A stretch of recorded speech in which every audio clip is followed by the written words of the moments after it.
to Knucklehead Comics Tuesday. It's fucking Tuesday.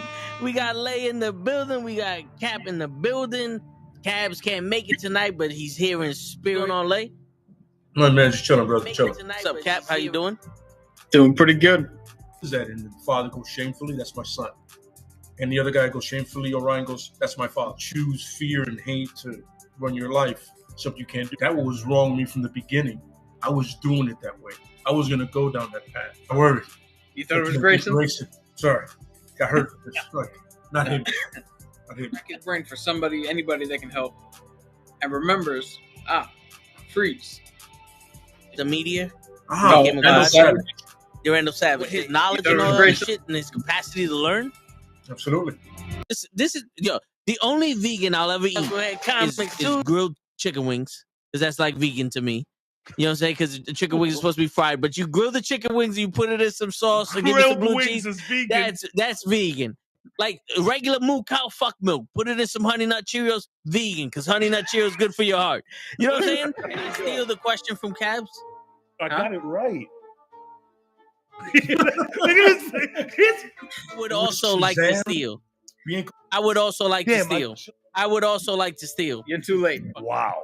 I stay loose, I stay hype, I stay loose, I stay hype, I stay loose, I stay hype. I could do this all night, cause I do what I like. Yeah, I do what I like. Yeah, I do what I like. Sipping goose, sip is right, and I go with the flow. Yeah, I go with the flow. Yeah, I go with the flow, cause I know I'm the show. In the zone, here I go. In the zone, here I go. In the zone, here I go. Yeah, they know I'm a pro.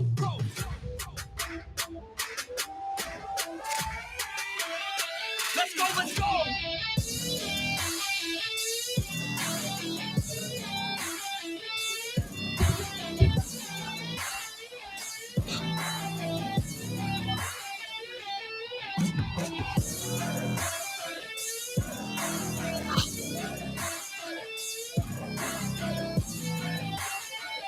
Yeah! Let's go! Here I go, I get lit, I get hype for this shit. Right.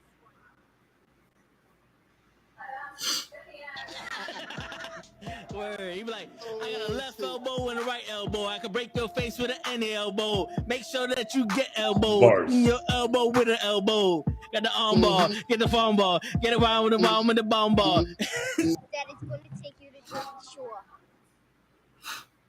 Yo, what's going on, everybody? It's fucking Tuesday night. And you know what that means, man? It's the Knucklehead Comics in the building. We got Cabs, we got Lay, we got Cap. What's going on, fellas? How's everybody doing tonight? Chilling. Pretty good. That's what I like to hear. Yo, it's fucking Tuesday. We got I'm over here marketing. That's why y'all see the phones. I'm marketing right now. It's so good. Yo, tonight we're gonna finally talk about some fucking DC. You know what I'm saying? We've been talking about Marvel for the past couple of weeks. We're gonna talk about some DC and we're gonna reboot the fucking movie universe. Are we gonna reboot it, or are we gonna talk about the real reboot that's about to come with the acquisition of Warner Brothers and all that shit? What up, Blue Cheese? Blue Cheese, what up? I think we can just go into all of it, right? We could talk about that later. The way I see it is this: they don't know shit, and they need to watch us, and we're gonna pick characters that's gonna reboot the MCU. They don't know shit already. We already saw 85 years of them not knowing shit about fuck, and we're gonna wait. They know Batman pretty well. This is true. That's their consistent. They don't know any of his bad guys. But they do. They give them all to Green Arrow in the show. Oh, okay, all right. They know how he was made. They know the origin of Batman. Oh yeah. That never goes away. Yeah, they know the fuck about his parents dying. Yeah, Jesus. Yeah, absolutely. But yeah, man. So tonight we're gonna do it right. All right, we're gonna do it right. We're not gonna do this sorry, lame ass, pussyfooting around shit that Warner Brothers already decided to do. I hear them in rooms pussyfooting around. And we don't do that shit here. We don't do that shit. Scampering around. Yeah. Too afraid to put butter on the fucking steak. Go fuck yourself. All right? You gotta put butter on the steak. Yeah, you know what I'm saying? Shit. Blue Cheese is we glad to have you back, brother. Word.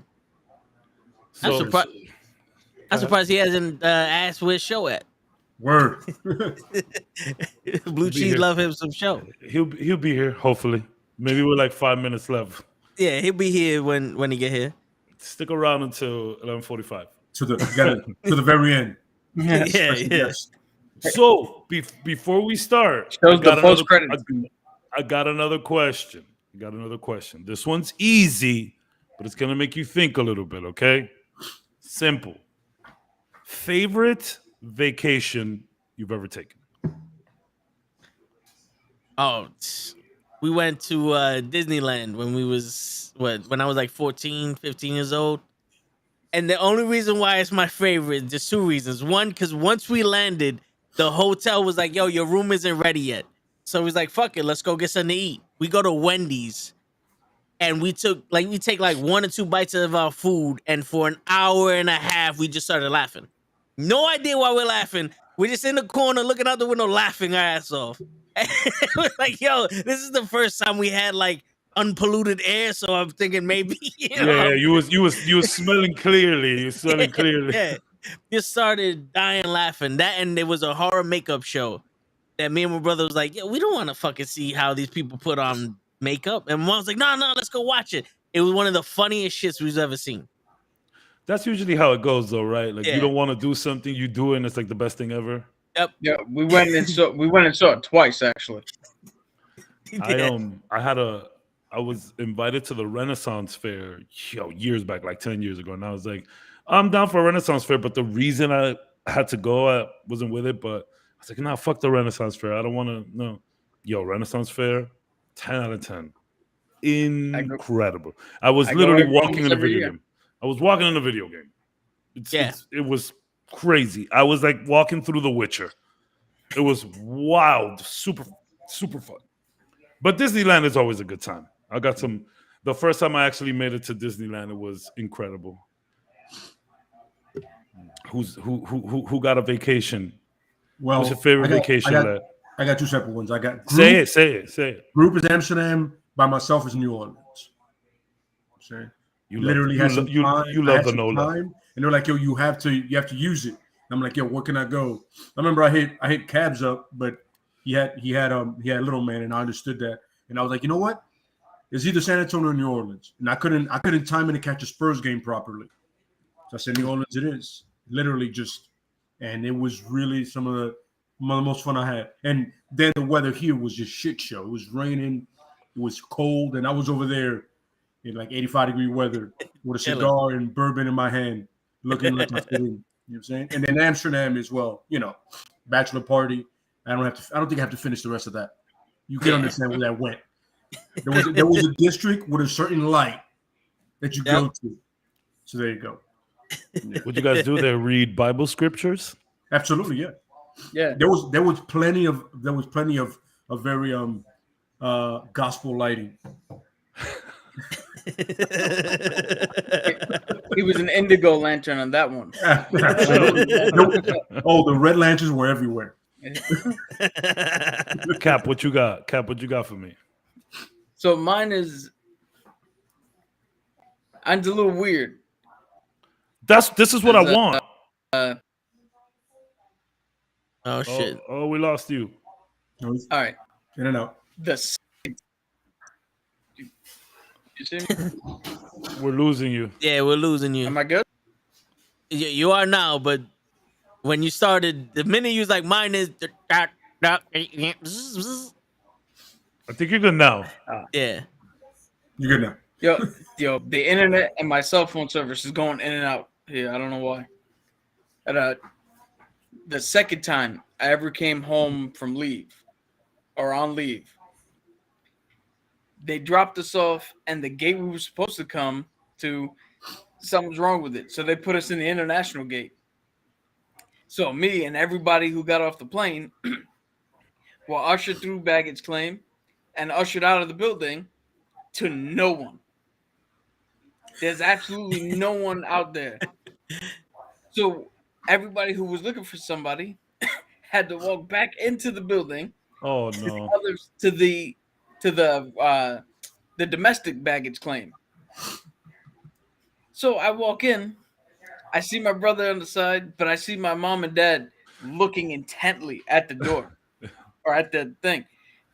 So I drop my bag and I walk up in between them. I'm like, "Hey, who are you guys waiting for?" That's nice. That's nice. I bet you're just shocked as hell. That's nice. Yeah. See, that's a really nice memory. Yeah, that's what's up. There's that one, What- and there's one other time where I came off an elevator and got attacked by some woman I've never met before. Yeah. Apparently, my mom was telling her all about me. And when I got off the elevator, she ran up to me first and jumped on me and hugged me. I was like, "Who the fuck is this?" Yeah. Yeah, that was a weird one. That's fun though. That's good times. I have two as well. So it's kind of a cheese. It's kind of cheap, but kind of like the first vacation I took on my own. Well, like with friends, but like parents weren't around. So you see the Jersey Shore. It's like 2.5 hours away from New York. There's the Jersey Shore. There's Seaside Heights. Then you go up about another 2 hours, and then there's Wildwood, New Jersey. Wildwood is just a low version. This is a low ranked version of Seaside Heights. Same thing, boardwalk, houses everywhere, bunch of Guidos. So this wasn't the first time I went there. Sorry, this was like second or third time. We were bringing Le, we was bringing a boy Ron. They hadn't been there yet, so they came. I don't know what happened, but there was like I think it was the blackout, the summer of the blackout. It was a blackout right before we left. The night before we left, it was the blackout. Yep. So the hotel, we were calling the hotel like, "Yo, we out there tomorrow. What's up? We thinking trip is canceled." So me and Krills pull up to the building where we all hang out at, and like, "Yo, we going." They're like, "Yo, but the hotel, this other dude we were going, the guy who took me was like a buddy from school and his brother-in-law and his sister." So they were like, "Yo, trip is over." Like, "Nah, we going." Like, "Yo, but what about the hotel? What about this?" Like, "Nah, we going." At the very least, we're getting our money back. How we just not gonna get our money back? You're crazy. Let's go get our money back at least. So we rode out over there. No idea what was gonna happen. We rode out there. We pull up to the telly. We're like, what, 6, 7 deep? Yep. Big bunch of big Dominican motherfuckers. You know what I'm saying? So we pull up and they're like, "Yo, we getting some money. We're getting our money back. What's up?" And they gave us their money back. Now that was part one complete. We mission accomplished. Part two was finding a freaking place to stay. So we were riding around, going to hotels, bro. We literally went out here on a whim. Going out, driving around, looking for hotels. We couldn't find nothing. We find like a rental space, basically Airbnb before Airbnb, right? Yeah, pretty much. And we found a little spot. It accommodated all of us. The rules were a little crazy there. Like, we couldn't have girls inside. We had to have them just on the porch. We couldn't bring in. So guys were allowed in the house. Like guys. Like, if we found some dudes, they were allowed in the house, but girls weren't. It's like, what? Okay. And it was weird rules, but whatever. We made it. We stayed, and there was some Italian guys like 2 houses down, and we like got really cool with them. How old were we? I was like, what? We were like 20, 21 years old. You was like 22, 23. Yeah, about that. Yeah. Long ago, but I'm talking about 15 years ago, son. Yep. So these Guido motherfuckers, we met them, and they're super cool cats. So the whole time we're vibing, whatever. So this is like night 2, dog. We see the Guidos. It's like 3, 4 of them. We see them walking by us, and we're in the stoop chilling. They got a bunch of bottles on them. Like, literally, each of them is holding like 6 bottles. So we're thinking, okay, they're about to recycle. They're about to put the trash out. They walk like 4 houses down and just begin to throw mad bottles at that. Just, yo, something out of a movie. Think Jackie Chan Rumble in the Bronx, where they're batting the bottles at him like that. And we're like, oh shit, what the hell? So they do that, casually walk back. They don't even run. casually walk back. And when they pass by, they're like, "Hey, what's up, fellas?" And we're like, "Hey, what's up?" And they're like, "Yo, what happened to those ladies you were talking to?" Like, "Oh, no, we're about to go meet them in the boardwalk now." We're like, "Okay, cool. All right, you guys have a good evening." I'm like, they didn't, not a word mentioned of that whole situation. It's like, yo, that never happened. How you guys doing? We're like, wait a minute. It's like, maybe you guys want to haul ass? Because I'm pretty sure there's police coming. Did police even pull up to that house at one point? I don't remember. Because I remember some of y'all went to meet them girls, and some of us stayed. Yeah. At no point did we see cops. Yeah. We were just there. We were there on some, because we were drinking on the, and we're like, no cops. So they were just hurling bottles, and apparently they run a place like that because they could just do it and get away with it. Yo, son. We mean casually walking. Yo. It's like when you come out of eating from somewhere, you know you don't have to rush. Yeah. Relax. It was like nothing to worry about. We're like, dude, what are y'all doing? But whatever. Exactly. That was a real fun vacation, bro. That was one of the best. It wasn't impromptu, but like because obviously we planned it, just didn't work out because of the blackout. Because like parts of Jersey were hit on that blackout too, so it was just a lot of commotion. We literally rode 5 hours on a whim, and it worked out. One of my favorite vacations of all time. Yeah, I gotta agree with that. It was hilarious. Yeah, when some of us took a cab to meet the other two guys that we're going with, because they were driving. It was two guys driving, and we were going with them. And to see everything in New York City with no lights was the weirdest shit ever. Yeah, man. It was like the reverse of the pandemic. People were out, but there was no lights. In the pandemic, there was nobody out. There was mad lights. It was really and Wildwood, New Jersey is super ratchet, super fun. Oh, yeah. I would go back to that place. Anyways, then my second, this wasn't even a vacation. This was just time off. Assassin's Creed Unity had just dropped. And I know people have their problems with Assassin's Creed Unity. When it first came out, it was a little choppy on PC. I played it just fine on my PS4. I had a couple T-poses, some shit floating here and there, but whatever. And so I took the week off. I was supposed to have my son that weekend, and the whole week, but he stayed with his mom's. I think they went to do something. I had no work. The whole house was like empty. I had literally man cave for myself. I planned it beautifully. And I just played Assassin's Creed Unity the whole time. I didn't do nothing. I ate bullshit. I had a steady diet of chips, Slim Jims, McDonald's, and soda. Lots of Slim Jims, kid. Lots of Slim Jims. And it was just the best time ever, bro. It was incredible. I love just having not a vacation, but just time off where I'm doing absolutely nothing. And we could sprinkle it on top a little bit with a video game, a brand new release. Do that anytime. Hell yeah. Hell yeah. I took a week off once and I watched the entire series of Sanford & Son.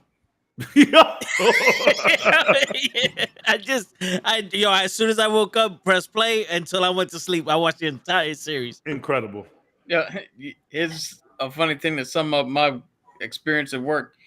First time I ever took vacation from the job I used to have.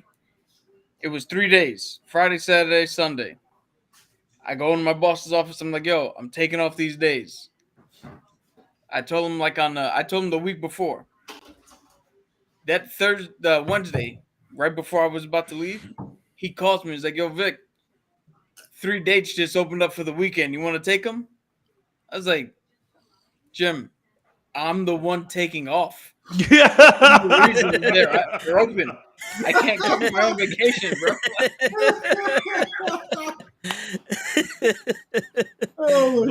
Those who can't do manage. Yeah. Yeah. Clearly wasn't good at that either.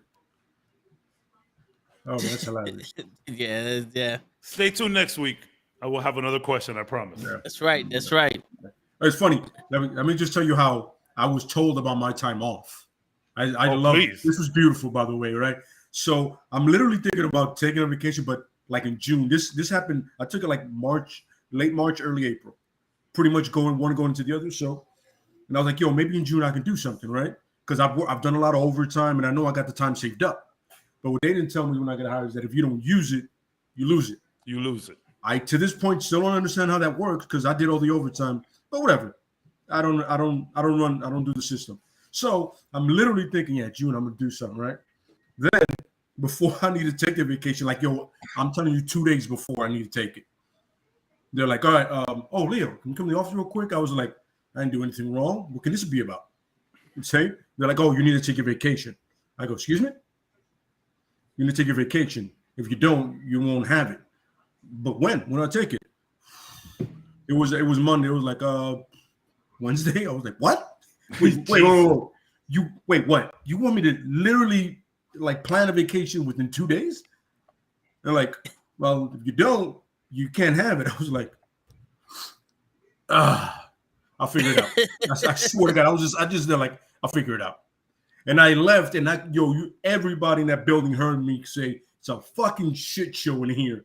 By the way, my shift is pretty much just started. There's a fucking shit show in here. Everybody goes, yo, we heard you. I was like, I don't give a fuck. How you just drop that bomb on somebody like that? I'm like, at least you did the right thing and take a vacation, because I would have just had the time off in my crib not doing shit. I would have been playing video games, watching TV, eating junk food. Like, you feel me? So at least you did something. And that's the trip where you went to the NOLA, right? Yes. It was and funny. You had a great time over there. My favorite New Orleans, my first favorite New Orleans moment is having breakfast the following day after I arrived.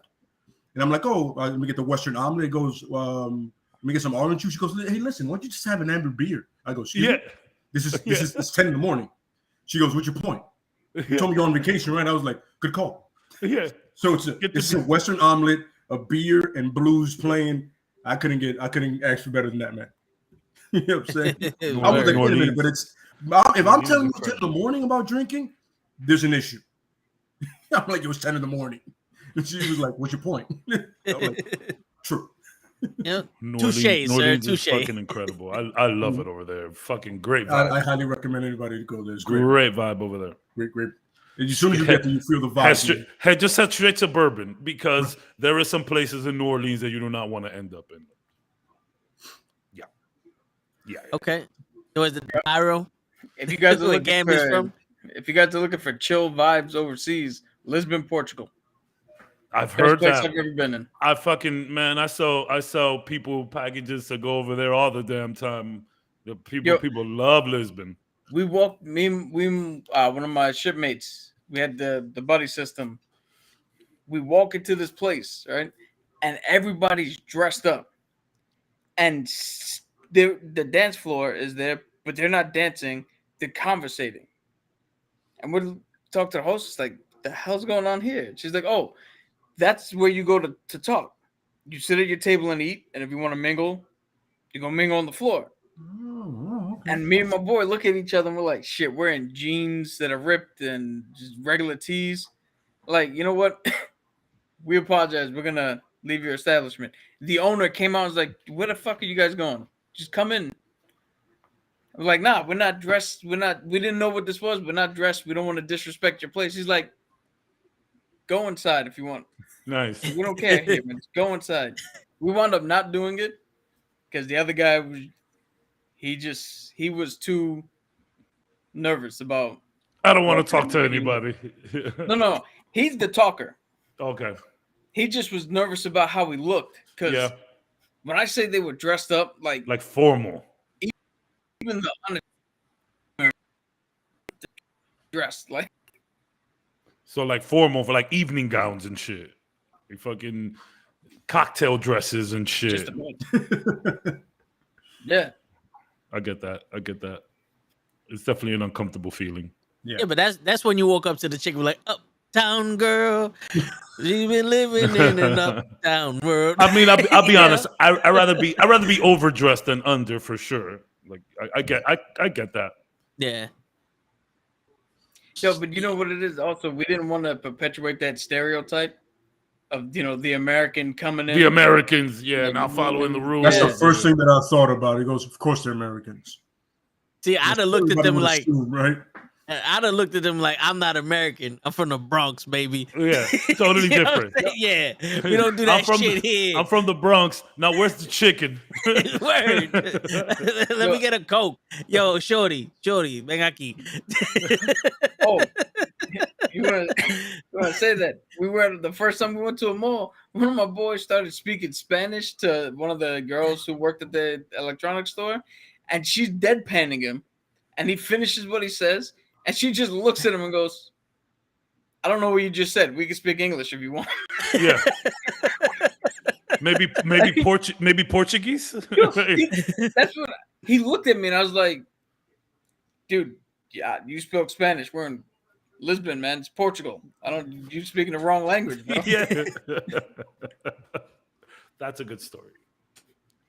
Shit, man. The one time in Puerto Rico, I'm at a restaurant. I pulled the waitress over. I said, "You may not understand what I'm saying, but do hablo inglés?" And she goes, "Yes." I said, "Perfect. You stay here. Don't bring no one else here. You the one I'm talking to." She starts laughing. She goes, "All of us know English." I said, "All right, cool, but just in case, you stay here." What's your number? It was like, shit, man. But yeah, all right. So now that we got that out the way, the good times. Now we get into some real shit, into some gangster shit. Y'all guys have your character or characters that you want to talk about to reboot the DC, the Detective Comics movie universe? Yes. Sure. Yes. All right, cool. Yes. And honestly, I'm not gonna do some crazy pick. I'm just gonna focus on a character that needs focus. Let's get him out there. What the hell are we waiting for? Where the fuck is Superman? Where is Superman? Yo, Man of Steel was not a bad movie, okay? No, Henry Cavill is a great Superman. Absolutely. He wants to be Superman. He wants to do everything that he can possibly do with Superman. Henry Cavill wants all the nerd roles, and he wants to specifically put his own input in there because he reads comics, he reads books. If you need Henry Cavill to read something for 8 issues, volumes, just years of literature, he'll get it done in 2 days because he's the fucking Man of Steel. I know with everything that's going on now with DC and the them being purchased by Discovery, they're thinking of rebooting. Okay, we can reboot. But let's get these characters, man. It's like, okay, Suicide Squad is awesome. Let's get these low-level characters to do their thing. If we have movies like Suicide Squad that can lead to more spin-off TV shows like Peacemaker and shit, cool. We have the Batman leading off into spin-off shows for the Penguin. Where is Superman? This coming from a Batman fan that makes fun of Superman every freaking chance he gets. Where is Superman? Let's start off the new DC universe. Whatever y'all got planned, let's put Superman at the forefront of this shit. Or Batman. Where is Ben Affleck? Although he's apparently coming later in the multiversal stuff with Michael Keaton. Where is Superman? Where is Batman? Absolutely, yeah. Let's start there. Henry Cavill already say yes. He's down. He said, I got the suit. Just don't get him. Just don't get him in between Witcher stuff. But Henry's down. Batfleck might be a little bit more difficult. Yeah, that might be a little bit more difficult. But I think let's start off with the cornerstone. Let's get Superman out there. Let's do something fun and fresh with Superman. Let's get some creative minds in there to give us some good Superman, and let's start off there. That's all I gotta say about that shit, bro. You forgot one thing. Oh, good. For the love of God, let him shave his mustache. Let him shave the mustache, please. Oh my God, Cab. Why did that shit? I couldn't agree more. But it's like, damn, man. Like you could have made it look a little better, right? It literally was just. But you know what's funny? Like it was the skin was trying to catch the face the whole time. Also. It looked like they took his chin and just covered his mustache. That's pretty much what they did. But it looked like the chin was trying to catch the mustache every time he moved. It was like, I can't get it where it's going. The funny thing is, he really does look like that without the mustache. Yeah. It's just it hit that uncanny valley because they couldn't get it right. It was just weird, man. It was The very funny weird. thing is, but Cap said it perfectly. The man plays Magic the Gathering. Yo, he almost missed out on Superman because he was playing Magic the Gathering. He was playing WoW. He was raiding. He was raiding in WoW. He almost missed a role. I mean, come on. What else do you want from the guy? And I don't know if this is real. I don't know if this is real, but I was hearing, I've read that for Witcher 2, because on the set of The Witcher, Henry Cavill is like the Bible. And apparently there were some people like, all right, Henry, we get it that you know the books, but we're trying to like direct the movie. And then he just kind of backed up after that and didn't say much. And then we get the mess that was season 2. I don't know how true that is, but I can see it getting annoying. You know, you got one of the actors like, okay, let's do this, let's do that. Oh, but in the book, but Henry is just he's passionate, man. Yeah. He actually, and I'll let you go right now, cut my back. He actually has an argument for like fans that can get a little toxic. He's like, look, some of them get a little too toxic, but at the end of the day, it's passion.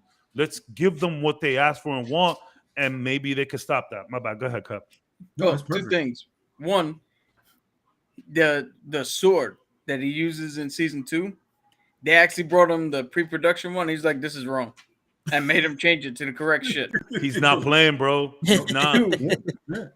To go off of that thing he said about the passion. If I stab someone 32 times, that's also passionate. That's but passionate. That doesn't make it right. That's passionate for Henry Cavill. I need fucking Superman now. Yeah, but it's not emotional. Yo, you know what's funny though? Passion is not an emotion. It's not. Is to hear people like get on them and like, yo, we're trying to make something, you know, back off with your knowledge. But motherfucker, you're making something that has a following, and the guy in it follows it also. Why don't you make it as authentic as fucking possible? That's like walking into your grandma's house and she's making a lasagna, and you're like, no, but you're not using the lasagna sheets, you're using penne. You're making a baked ziti, and she's like, shut the fuck up, I'm trying to make food here. It's like, what? No, yeah, but they're literally making a show for Henry Cavill, and Henry Cavill is going, but no, this is how we want it. And again, that's just rumor mills that I read on Reddit. You know how Reddit is, right? Yeah. But apparently people started getting a little too like, all right, Henry, we got this. And it's like, do you though? I mean, that's what I'm saying. Do you got it? The guy is like, yo, I'm a perfect example, right? Let's say they ask Cap, right?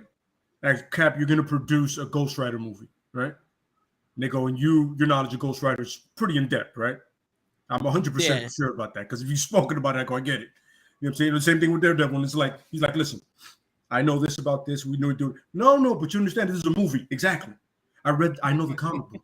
I'm trying to put that on the screen. You understand where I'm coming from? Yeah. You get where I'm coming from, right? This right here is you're not understanding. You're gonna come out with some shit with Nicolas Cage again. We're gonna do that again. Yeah, it's gonna happen again if you don't let me make you understand, like, yo, we're doing this wrong. You're not getting it. It's passion, but it's also like, yo, I am right. Yeah. Yo, you know what, you're not doing Nicolas Cage shit to me again. You're not doing this to me twice. Yeah, three times, because they did Nicolas Cage. Well, I don't count the second one. All right. Yeah, no. But yo, the funny thing is, it's not that hard to interpret on the screen, because comic books have a little thing called pictures. They show you what's happening. They got panels. The picture, they show what's happening, so you can interpret what's on the picture to what's in the moving picture. It's not that hard. Just fill in the blanks. Some of the things are a little crazy, and you kind of don't want to do it. But like some things are just so egregious. Like, I don't want to spoil anything, but they removed some characters from Witcher season 2 that they were not supposed to at all. Okay, my bad. Here's the thing. I watched a little bit of Star Wars Celebration. Mm-hmm. And they were speaking with Rosario Dawson about Ahsoka Tano, the show. Mm-hmm. And she was like, oh, they have a stunt coordinator who's a martial artist who was literally taken at the age of 9, put in the temple, and were like trained for 10 years and shit. Yes. And Rosario was like, yo, I love the cartoon so much. I would see a frame that I wanted to do or see something I wanted to do. show it to her, and she was like, she looked at me and go, "We can't do that. That's a cartoon. You can't physically do that." But then she retorted with going, "But I could show you something similar that would make you look good." Yeah. That's what we need. Yeah, that's it. That's pretty much it. Henry Cavill can do that for a new Superman. Let's go. And like I want to see that. Let's get Batman in there again. I'm not gonna give you some obscure character. No, where are the big dogs? I got Where a they question at? for you. Do you have any storylines you would put in this Superman movie to reboot the DC universe? I Here's my question. I don't want to do no fucking, Lois Lane dies. Maybe we don't got to get there yet. Be for the fuck out of the first one, please. Yeah, like at least keep that for later. I don't want to see evil Superman. I don't know, man. Bring in other, I don't know, let's multiverse Superman. Let's see Superboy. Let's see, you know what I'm saying? Let's see more Supergirl. Bring in Supergirl. Let's see it. Man of Steel, let's do it. Get Shaq in there. Yo, I'm sorry, there's 19 Batman movies and at least 12 fucking Superman movies. You can assume 70% of the population of the world know who the fuck Superman is. Yeah. Let's get some shit that we haven't seen before. We don't need no baby dick. We don't need no fucking Lois Lane killing Doomsday. None of that shit. We don't need none of that. I mean, we could work towards that where Joker kills where he has him kill Lois Lane or whatever. Yeah. And then, we could do stuff like that later on, but let's just get a nice, I don't know. So then that's the question. Are they really about to reboot the DC universe? Are they going to continue stuff? That's the question on everybody's minds, because they're literally like, oh, we need to reboot, or we need to do this, or we need to go in this direction. It appears that like they just want to be more Marvel than they've trying to be, but like they want to be passionate about it, I guess. But like, yeah, bro, let's focus on the big dogs. Yeah. It'll be sad to remove Affleck and Cavill and even Gal Gadot. It'd be sad to remove them, but let's see these people in the forefront again. Maybe not Gal Gadot because we just see her, but let's get Affleck back there. Let's get Batman out there. And I don't know, with the Batman now, is he gonna join? Who knows? But my thing is, let's start off with the big dog. Let's start off with Superman and work our way out. Yeah, it seems like Warner Brothers execs were asked, "Hey, are you gonna reboot or are you gonna continue what we're doing?" And they just looked at the person and was like, "Yes." Yes, exactly. Yes. The answer is yes. So I Googled it, and this is what I got. The DCEU film franchise is all but confirmed to be rebooted in 2022, The Flash. But this should not worry filmmakers, that is allowing the franchise to avoid any potential continually related issue of the MCU. Why are they worried about filmmakers? It should be the fans that shouldn't. No, because the filmmakers might not like what they see when the fans make the movies. Because I don't get it, but yeah. So they're gonna try to reboot everything with the Flashpoint, which is what everybody said to do. Yeah. Everybody in the mother said, if you're gonna do the Flashpoint, you can literally reset everything. Multiverse it. Yeah, you can. It's literally. I'm not saying it's the best way, but that's what everybody's like. And kill this fucking Flash that this pendejo, whatever the fuck his name is, I don't know, but get him the fuck out of here, bro. Fuck. His name is He's Ezra playing Fucks. Barry Allen, right? Edward fucked. I don't know who he's playing, but he's playing. Get the fuck out of here now, son. Get the box for him. Yeah, so get the box. Put the box. It's not soon enough for you to get the fuck out of here, bro. Yeah. We will mail you your shit. Stay home. Move. Don't even come in. Go further. Move further from where the fuck we are. Go to Kuwait or some shit.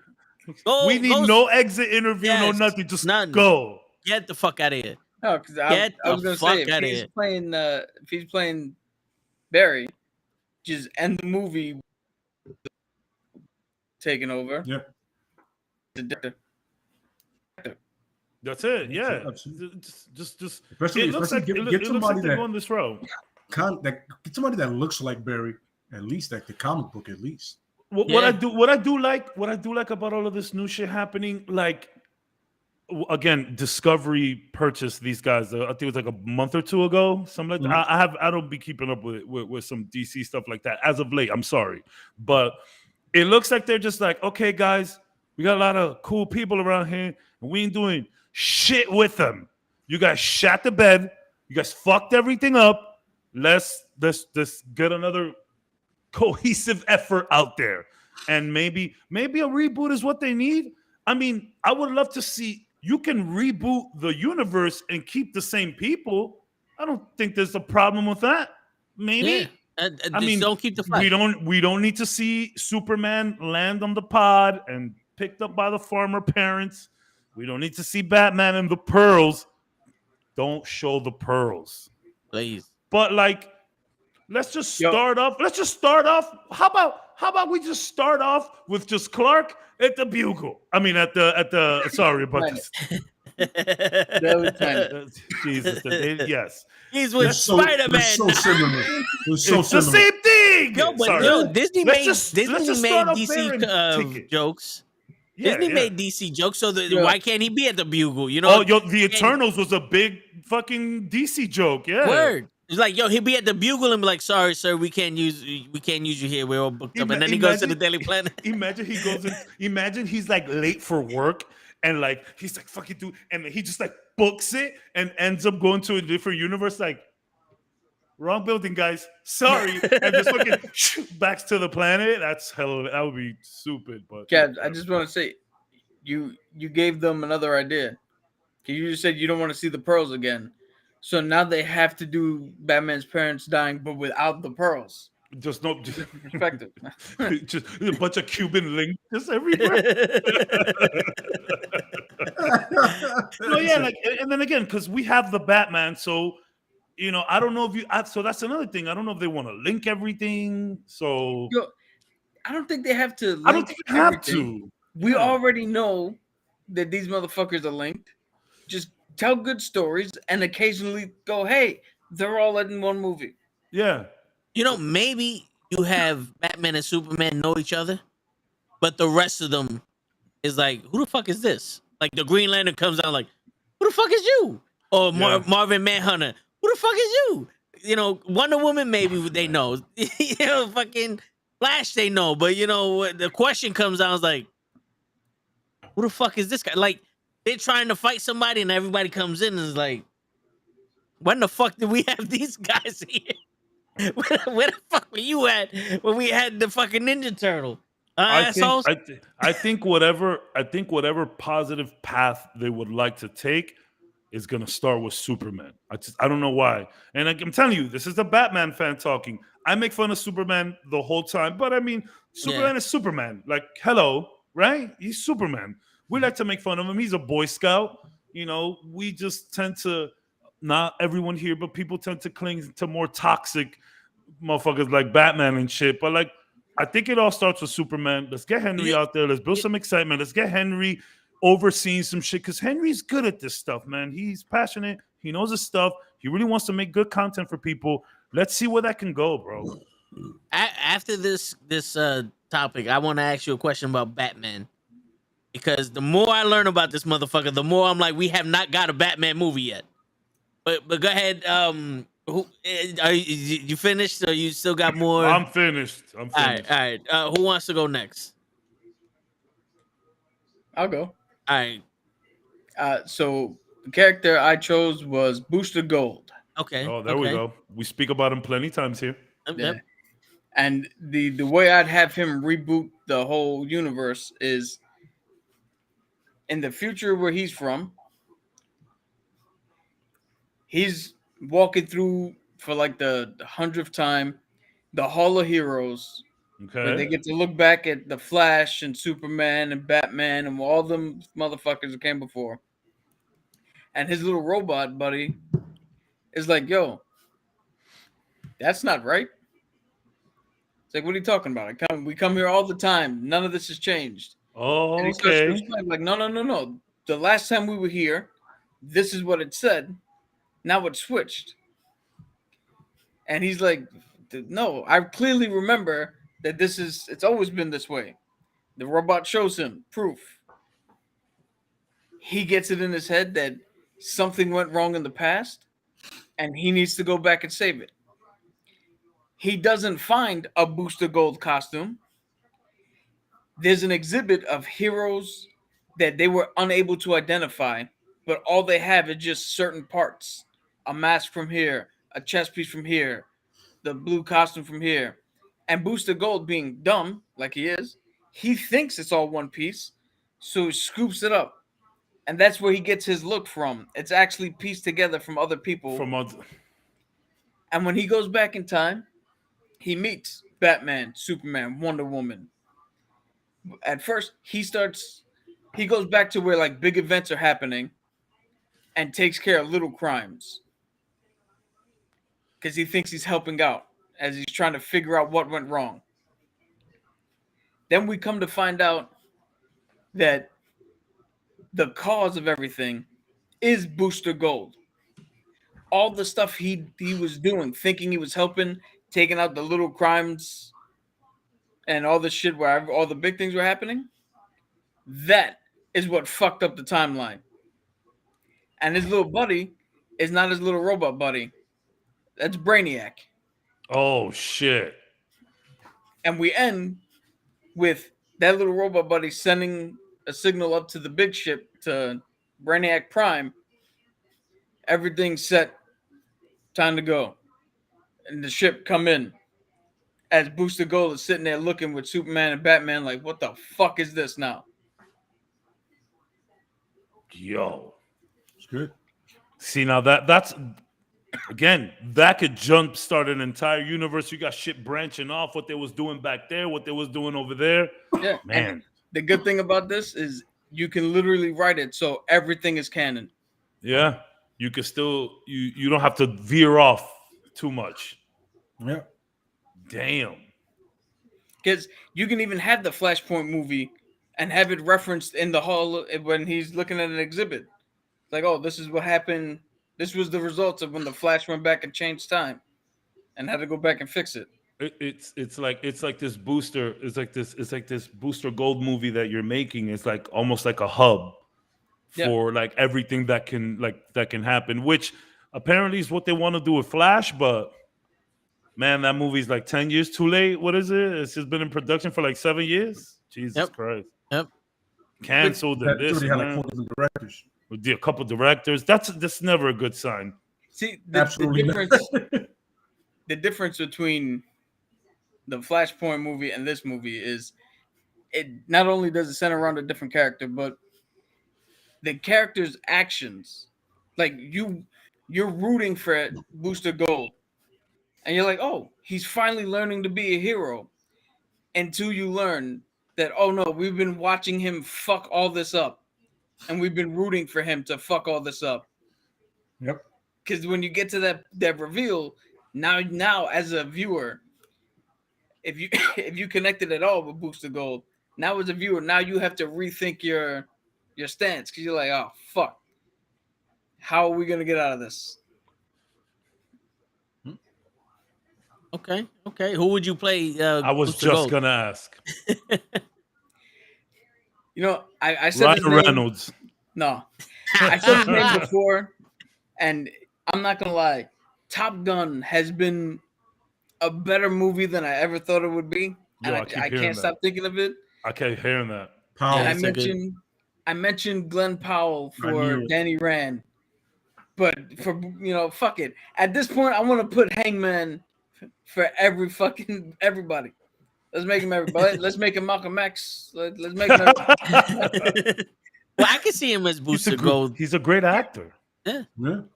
He has. You know what it is? He has that smile. The cocky smirk. A dickhead smile. But if you notice, he has that smile that you believe him when he says he's good. But it's also not a stretch for you to look at him and go, does he really believe that? Really? That's where I would go. Either that or let's go pie in the sky, as Cavs like to say, Ryan Gosling. I mean, I honestly think you could put Ryan. Ryan was funny in Nice Guys. Nice Guys is a really good movie, and he's funny in it. So he can do Goofy. Yeah, people don't see that, but you ever see Nice Guys? Anything. He pulls off Goofy. You could put that man in anything. My man goes from Blade Runner, Notebook, Drive. Rick Sanchez versus Superman. I got Rick. Who's Rick Sanchez? Is that the lead singer of the Evanescence group you listen to? Or the First off, Evanescence is great. Secondly, Coheed and Cambria. Okay. Thirdly, that's Claudio Sanchez. Oh, there you go. See, everyone knows Rick is short for Claudio. There was a Sanchez somewhere in there. Yeah. There's a Sanchez and a sandwich. Fuck it. Got a right elbow and a left elbow. Oh my god.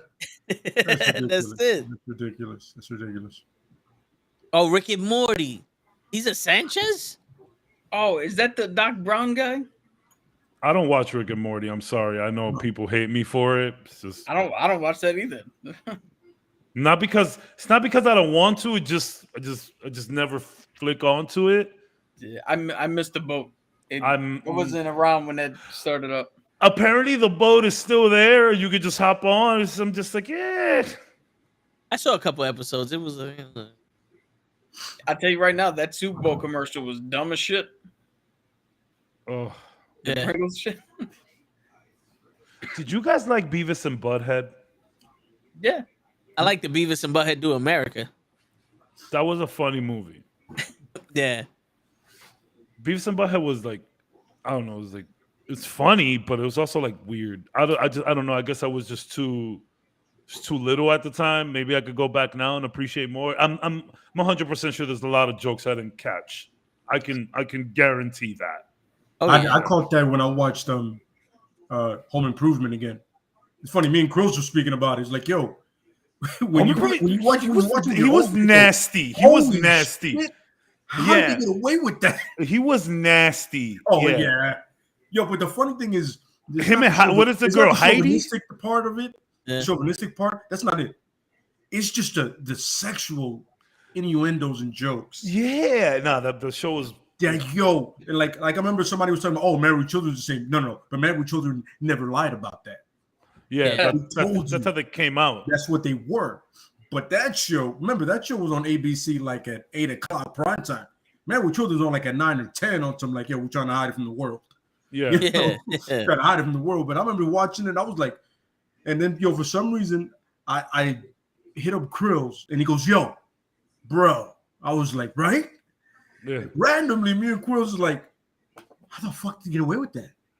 You know what I'm saying? Man, the 90s was a wild time, bro. Even Ren and Stimpy got away with some crazy shit. That's a cartoon. Yo, you know, not for nothing, fucking Family Matters. Steve was on some wild shit. Oh, yo, he was a stalker. Yeah, he did not take no for an answer.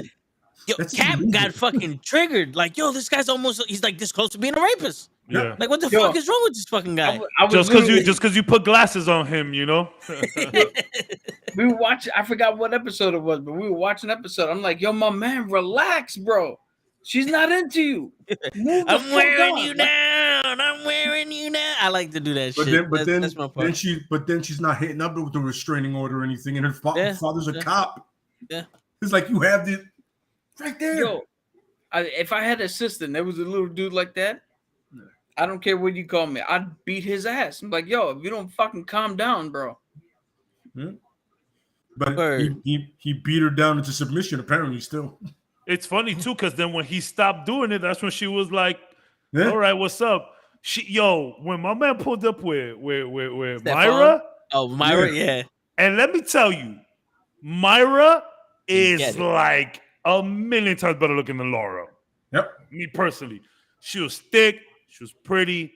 Liked her curly hair. I don't know if that was a set wig or whatever. Myra was a little geeky, whatever. She was down with all that nerdy shit. She liked to play the accordion. She was supportive. She liked the cheese. She was fine. Myra all day. Hell yeah. Fuck Laura. And she wanted him. She wanted him on some you're the guy. Yeah. Anyway, that got weird. I love Family Matters. And that's how you reboot the DCEU. That's right. Bring Steve stuff on her cow. We get Urkel arrested. We bring Carl Winslow, but we bring his character from Die Hard. Yes. Same thing. It's the same thing essentially. Yes, it's a spin-off show. Yeah. Put in Bruce Willis. Fuck it. Fuck it. Get Hans Yo. Gruber in there. How about we make it truly tragic? And that whole story about how we shot a kid. He shot Steve because he wouldn't leave his daughter alone. Yeah. Yo, we just make it real dark. Damn. Like Family Matters meets Lethal Weapon. Bruce Willis meets Riggs. Fuck it. There you go. That's it. I forgot the grandma's name, but she was also a really cool character. Oh shit. Yeah. I feel like Estelle. it was Estelle. That's what we literally just said that at the same time. Yep. Yeah. Estelle. Yeah, I liked her. She was cool. Yeah. Rachel was cool. Sorry, we're talking about fucking Family Matters. That's what we do here, baby. Yeah. We go off on tangents. How you think we fit 3 hours into this shit? Yo, booster gold to Myra Boutros Monkhouse, I think. Boutros Monkhouse. Boutros. Yes. Correct. Boutros. It's like Webster and Cohen. Yes. Cool running reference. Shout out His hero week. Shout out Carl Winslow, man. Great cop, great dad. Word. Second. The only reason he's second place because Uncle Phil was just top tier. Yeah. But you got Uncle Phil, you got Carl Winslow, legit right under. And I'll never forget the episode where during the bloopers, 3J brings in 3J and Richie bring in Uncle Phil. He's like, "You're right. He does look like the father on Fresh Prince." And then he walks in and he's just like mad. Great. And they did a crossover with Full House. Yeah. Yo, you know who else was a good father? I don't know if you guys know, but the dude from Boy Meets World. Yeah. Alan, I think his name was. Yeah. No, Good dad. Mom too. Mom, they were very chill parents. Yeah. Very chill parents. I prefer Al Bundy, but that's just me. Al Bundy in red. Al Bundy turned out to be the best of them. Yo, I'm just saying. A lot of these TV dads are super nasty. Yep. And Al Bundy, the one that portrayed the nasty dude, he ended up with Sofia Vergara. So yeah, that's true. That's true. Ed O'Neill's about jujitsu and not getting in trouble. How funny is it that us growing up, we had Uncle Phil, Carl Winslow, Boy Meets World, all these, representations of good families, and now the generation under us has Teen Mom. And Kardashian. Ain't that some shit? When they made TV shows about good fathers, we were the best generation. Now it's about the women. Fucking Tanner, rest in peace. Yeah. Danny Tanner, rest in peace. Although he even, had a even real the father from Step by Step. Even that dude. Yeah. I mean, he got a bunch of kids that weren't his. Props to him. Yeah. They had a blended family. I don't know if that's the correct term. They was all white. Yeah, but it's a that you could call that a blended family, right? It doesn't have to do with color. It's just two people getting together, right? And they're just not related. Yeah. You could put milk and vanilla ice cream in a blender. I'm just saying. I didn't know the term. I didn't know the term. But that Step by Step was cool. Yo, even when they weren't fathers, hanging with Mr. Cooper. You know what I'm saying? Like we had some good male figures around. No, even the Full House when you had Uncle Jesse and Uncle Jesse was there, Joey Gladstone. Yeah. Like we had good dads back in the day. Yep. Or like good father figures. Some of them turned out to be, maybe not whatever. You got the Seventh Heaven dude. That guy's a fucking weirdo. You got Bill Cosby, fucking gross. But yeah, we had some good dads around. We had good families. Yeah. Now we got the Kardashians. That's bugged the fuck out. Now everything is reality TV. Yeah, everything is a Kardashian. Yo, and you notice all these shows are now getting married now. Yeah. 90 Day Fiance, Love is Blind, Married at First Sight, Married with Children. Married Naked. Yeah. They're all married 2 days before you meet them. Yeah, like divorce settlements to marry new bitches. Like, yo, like, what happened to a conversation? I get the question like, do you want to get married? I don't know your name. I would like to know your name. But fuck it, let's do it. Yeah, fuck it. We need the views. Word. we need the hits. Oh yeah. Fucking Can you bitch. imagine Netflix comes up like, we have discovered a new method of dating. It's called the conversation. Yeah. We have lots of people in the room It's for just 6 months to get to just know a each other. whole show about people who actually going on dates Yeah. and like texting and talking. Said Everybody's like, revolutionary. this fucking sucks. Get to the sex already. This is fucking trash. Give me some drama, some fighting or something. Yeah, let's kick somebody out of the house. They're in a restaurant. That maitre d's a bitch. We gotta get rid of him. You're telling me that this guy didn't dream about getting married his whole life? What kind of shit is this? He wanted to be an attorney? Bringing 13 single women looking for a husband. This sucks. Word. Bringing 13 single women and one dude. Yeah. And let's perfectly demonstrate what's wrong with the dating cycle in America today. If I can have a show like that, I'd put a little twist on it. Do you guys remember when Dark Knight, when the Joker, Heath Ledger, is looking for recruits? Yeah. That's how I let those chicks see who wins. Break a stick. Here you go. Who wants to get married? Yo, I'm telling you, son. That's how we're in the debate. Who wants it? Throw hands. You want the position? Throw hands. Even reality TV shows were better. Were you guys real world people, road rules, or Road both? rules, man. Yeah. More road rules, but it's MTV. You watch whatever the fuck was on. Well, I like real world because it started here in New York. I like So it real was world. cool to be like, yo, I was there. I've been there. I was just literally there earlier today. I like real world, but road rules has some cool shit. Like you see a lot of cool places internationally, right? And a lot of cool challenges. But real world was just hella drama and just a bunch of. I always thought it was cool. Like, yeah, let's see what happens when you put a bunch of people in a place to start acting real. Whatever the fuck the thing was. Shit, for me, growing up with American Gladiators, anytime you put like an athletic competition thing, I'm like, yo, let's go. Yeah. Word. Like American Ninja Masters, I think it was called. American Ninja Warrior. Ninja Warrior. I remember when wait. What was the ninja one? Ninja Surround. WMAC Masters. Yeah. By the way, those guys were full of shit. Yeah. Because I would call every time to try to get a free martial arts class around me. None of the schools around me were about that. Do you know how many hotlines? Bro, there was a hotline for everything back in the day, bro. And none of them shits worked. There was a Nintendo hotline that I would call a lot, though. I didn't know there was one for Power Rangers right after the show. Like, it'll give you the scoop for the next episode. I'm like, no. I can wait. Man, the 90s were awesome. The 90s were so awesome. Everything had a phone number you can call. Yeah. And there was more time in the day. Like you went to school from 7 to 4. We was kids. Yeah, but you came home, you played. You know, like you played for like 4 or 5 hours. You did your homework, you ate, and then you watched TV. And now I'm like, yo, bro, I can't even like take a shit without having to worry about tomorrow. I was telling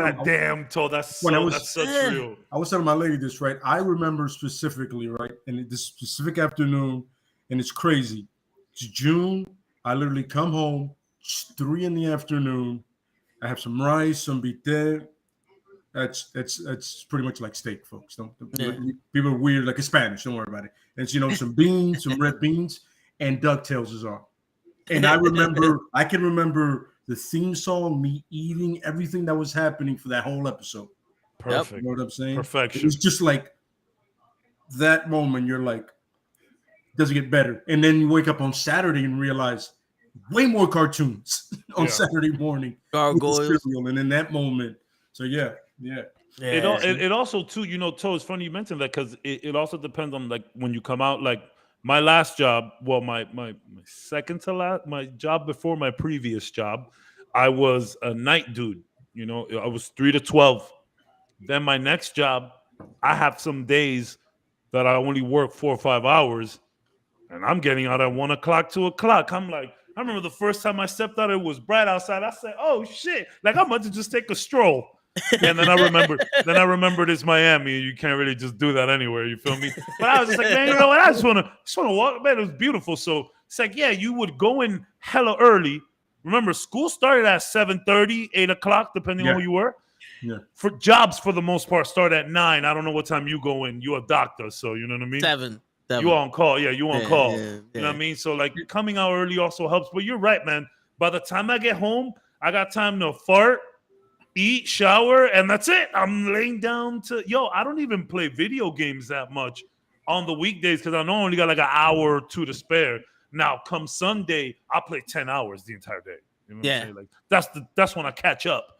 You feel me? But damn, son, the 90s were just great. Yeah, man. They were just great. Like, listen, I understand some of these shows were a little edgy, okay? But stop. Yeah. Just stop. Yeah. They were funny. It's comedy. Before we move on, the 90s had probably my spirit animal as a video game system. You guys remember the Virtual Boy? Yep. I do remember the Virtual Boy.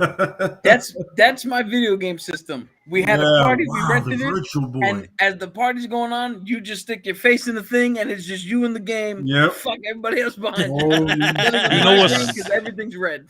What sucked about the Virtual Boy is that it didn't stand. So you had to like prompt it down correctly. Otherwise, you push it forward with your face, bro. Don't get me wrong. Some of those games were weird, but Mario Tennis was actually revolutionary as fuck on that console. Yes. It was like, that was legit VR 3D. You were like, whoa, what's going on here? And now we actually got virtual reality. It's insane. Man, just take me back to the 90s where things were simple, where I'm telling you, I had that conversation with my son the other day about like school, and he goes, Dad, what do you miss the most about being a kid? I didn't think twice. A summer vacation. Yeah. I would kill to just have 2 months off. I know we spoke about it last time, but I would legit just kill to have 2 months off out of the year where I'm not doing anything or worried about bills and everything is paid and I'm still getting paid from work and they're just giving me money to relax and take some time. I would love summer vacation where you could just wake up, have nothing to do. Yeah. I remember the summer where I finally made it to the Armory PAL because these guys all were there before me. The summer that I got there, we'd show up at 7:15 in the morning, leave at 6, and I felt like I would go home and still have 10 hours before it was like 12. Time moves faster when you're an adult, so you're right. That's a sad realization, but it does. We used to be on that Men in Black day. Yep. 37 hours. Yeah, man. You know, you get used to it. You have a psychotic episode. Yeah. I like the way he said it, man, casually. He was like, okay. Is that a good thing? I don't know what just happened. Would you be down for a 37-hour day? Not if it meant a longer work day. Yeah, keep work the same. Yeah. If I get to sleep and do all this shit, I'll be down for that. If I could keep the same work day and come back home and still have 20 hours, that sounds incredible. That sounds great. Word. You know what the problem is? This is why the kids that are listening, this is why adults told us, and we tell you, don't grow up too fast. Don't. Because as an adult, you have to make the week go so fucking fast to get to the weekend to have freedom. As a kid, you're free 20 hours out of the 24 hours of the day. Like in all honesty, like even in school, you're not doing work. You know, like at work, you got to deal with stupid fucking people, all other bullshit. You got responsibilities. In school, you just sit there and some assholes talking, and you just got to remember certain things they say for the test. You know, it's like at least you're in a building with all your friends. That's true. At least, you know, and you all take lunch at the same time. And maybe you dislike somebody, but trust me, you're gonna dislike more coworkers than you dislike the kids at school. 100%. And you can fight the kid you don't like. Yeah, you can't fight the coworker. And you might just get suspended for a day or two. If I fight my coworker, I'm getting fired. Yeah. Enjoy school, kids. That's right. School is fucking fun, and the byproduct is you fucking learn something. Yeah, and there's bitches there. Word. Like when you're an adult, no ticky, no laundry means a lot more. Do you remember back in the day where you could just walk out of your school with your chick, go around the corner somewhere, make out with her a little bit, and then peace, I'll see you tomorrow. You didn't even have to take her home because y'all both lived through different train stops. She had to go to Brooklyn. You have to go to the Bronx. Bye, I can't take your train. I have to see you again. I didn't have a cell phone. Maybe I didn't have internet to talk to you, so I could literally just go home and see you tomorrow. And I might not even see you in the same periods. And you know what? I'm going to meet you outside at 3 o'clock. We're going to go around the corner. We're going to make out. I might get a little OTPF going over the pen's finger. And then I'm headed home. Guys, enjoy school, bro. Because shit gets really real really fast. God damn. I'm about to fucking cry. Oh, anyway. And another tip. For anybody, this is what I did. For anybody who hates reading or hates for the teacher to call on them, here's how you get around that. Sit in the first fucking row right in front of her. And when she has questions, raise your hand and answer them. Because if you do it enough, they go, well, let's get other people to fucking do shit. Yeah. And then you don't got to worry about it. Because we were worried about being too cool, sitting in the back. Meanwhile, that's where all the attention is. Yep. Because the teacher's been doing this for like 20 years. They know where you're gonna sit. They know where you're gonna sit. That's the first thing they peep the back. Like, Look at this motherfucker. Look at this motherfucker. You kids, this fucking idiot. There is a type. There's always a type in every school. That teacher knows you're that guy, you're that girl, you're that dude, you're the prick, you're the one that won't shut the fuck up. Yeah. You're gonna answer every question, so I gotta ignore you. There's always a type. Yep, you're the one that I'm just gonna have your mom's number on speed dial. Absolutely correct. Just by the way you walked in and looked at me. Yep. You're the one. Your mom's just gonna be standing right outside that door in case. What? And you're the one that I'm not gonna see till the end of the year again. You came in the first day, vanished. You were that guy. Oh no. Yeah. The moment I figured out the way to cut, it was so easy. Yeah. It was embarrassing. When I figured out how to cut, oh my god! But the funny thing is, I would cut 181. I would cut out of the building. I don't know how people cut and stay in school. I would leave. No, yeah. I'm like, yo. People are like, yo, where'd you go? I left the building because I'm able to. Why the fuck would I stay here and possibly get caught? If I'm gonna stay in the building, I might as well go to fucking class. Yeah, you would think, right? Yeah. That makes sense, doesn't it? Yeah, I'm gonna stay in here. Class it is. Otherwise than that, yeah, I'm the fuck out. Yeah. I don't want to be here, so I'm going home. So we had a door that led to the outside on the side, right? And for some reason, they couldn't lock this door. I guess they didn't want to shell out the money to put a lock on it, maybe the way that it was built in the past. So what they started doing was putting a chair on the other side so that when you open, they just boom, boom, boom, boom, boom, and the guard can hear it. And then he'll come outside, meet you in the side, and then boom, you're done. Yo, it got to the point that we got cool with the lunch teacher, and he'll just let us out. I cut so much fucking class, man. What an idiot. Cutting class isn't cool. I'm not the only one who actually went to school. Especially when you got to make it up. That's why you're so smart. We're over here speaking like idiots and you're saying big words. Word. Yeah, man. We should have paid attention. You know, son, that's got to be it. Because there are some times where I say things even amongst my other friends, and they look at me and I'm like, how the fuck do you not notice? We all went to school, bro. Like, what the fuck you think? I just independently look up shit? Like, yeah, learn. Like my son, my son is Dominican, Puerto Rican, Cuban, but he's a yo no sabo, Spanish kid. He spoke Spanish before, just kind of forgot it, and that's on me. I'll take responsibility for that. And like he doesn't struggle with Spanish class because he just kind of. My son has, like, the way he works, he does work based on previous work. He just sees it, he knows exactly what to do, and does it.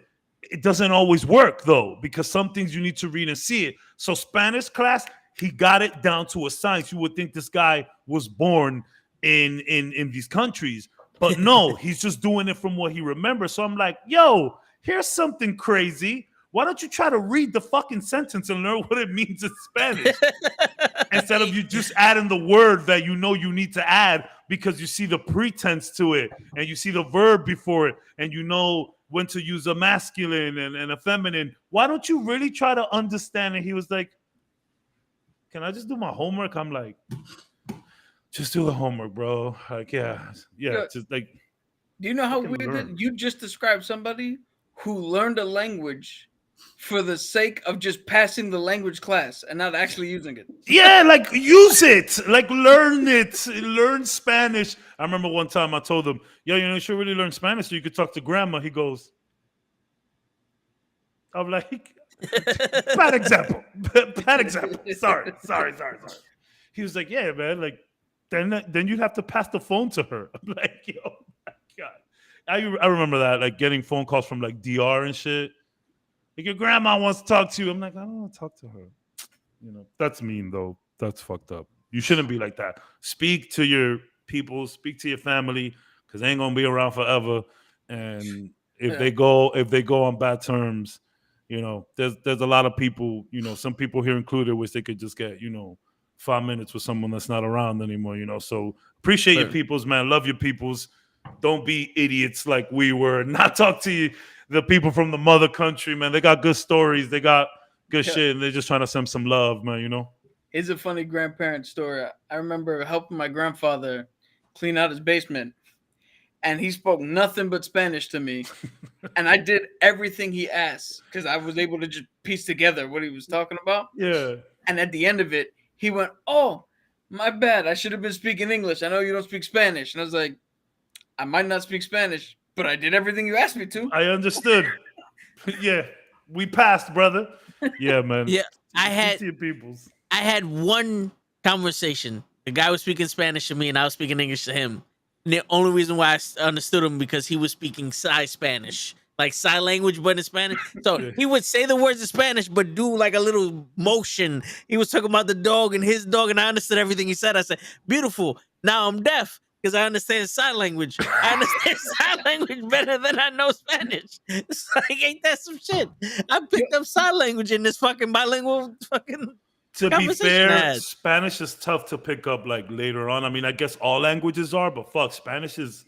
It's a lot of accent stuff going on, Yeah, and some words vary depending on which type of Spanish you're speaking to. 100%, bro. Man, we went to go visit our great grandmother when she was in a home. We were young, and my mom stepped out of the room, and I don't know if you remember this, Toe, but she started speaking to you, and I'm literally sitting there like, she wants to know how school's going. What grade are you in? I'm just like translating.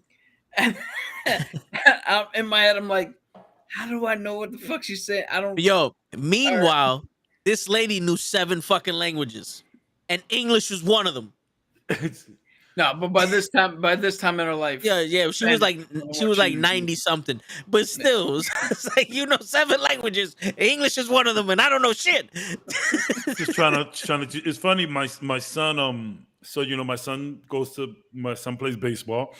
And, he has his team practices that he does, but that's not enough. You need private practices, privates, like they call it. So get your privates, and that sounds weird.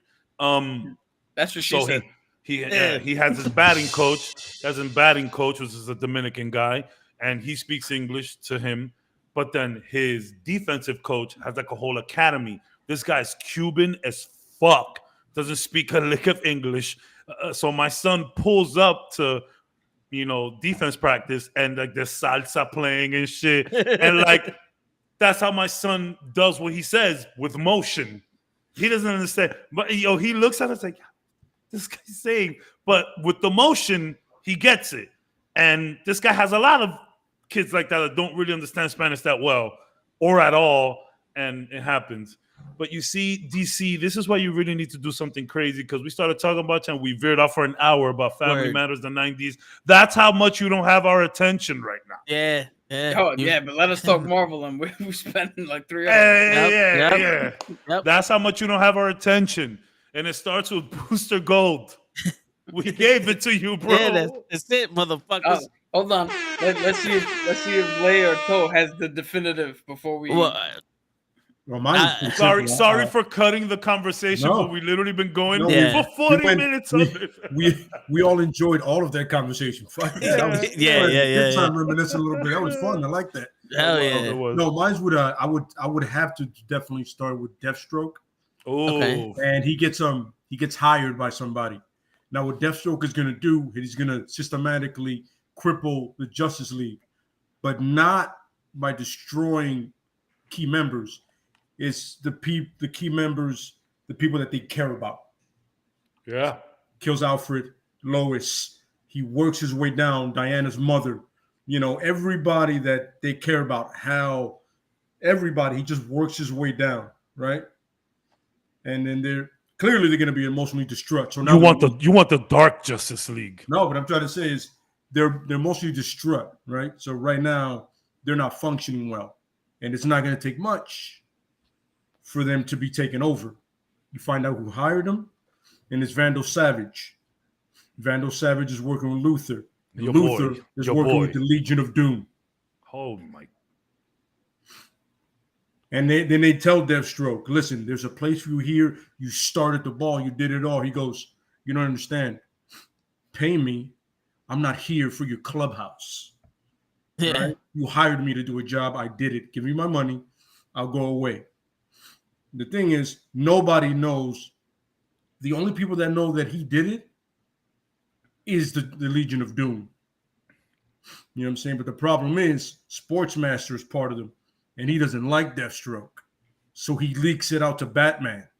And that was a manhunt for Deathstroke. Meanwhile, at the same time they're trying to hunt down Deathstroke, the Legion of Doom is trying to take over the Justice League simultaneously. So you have both.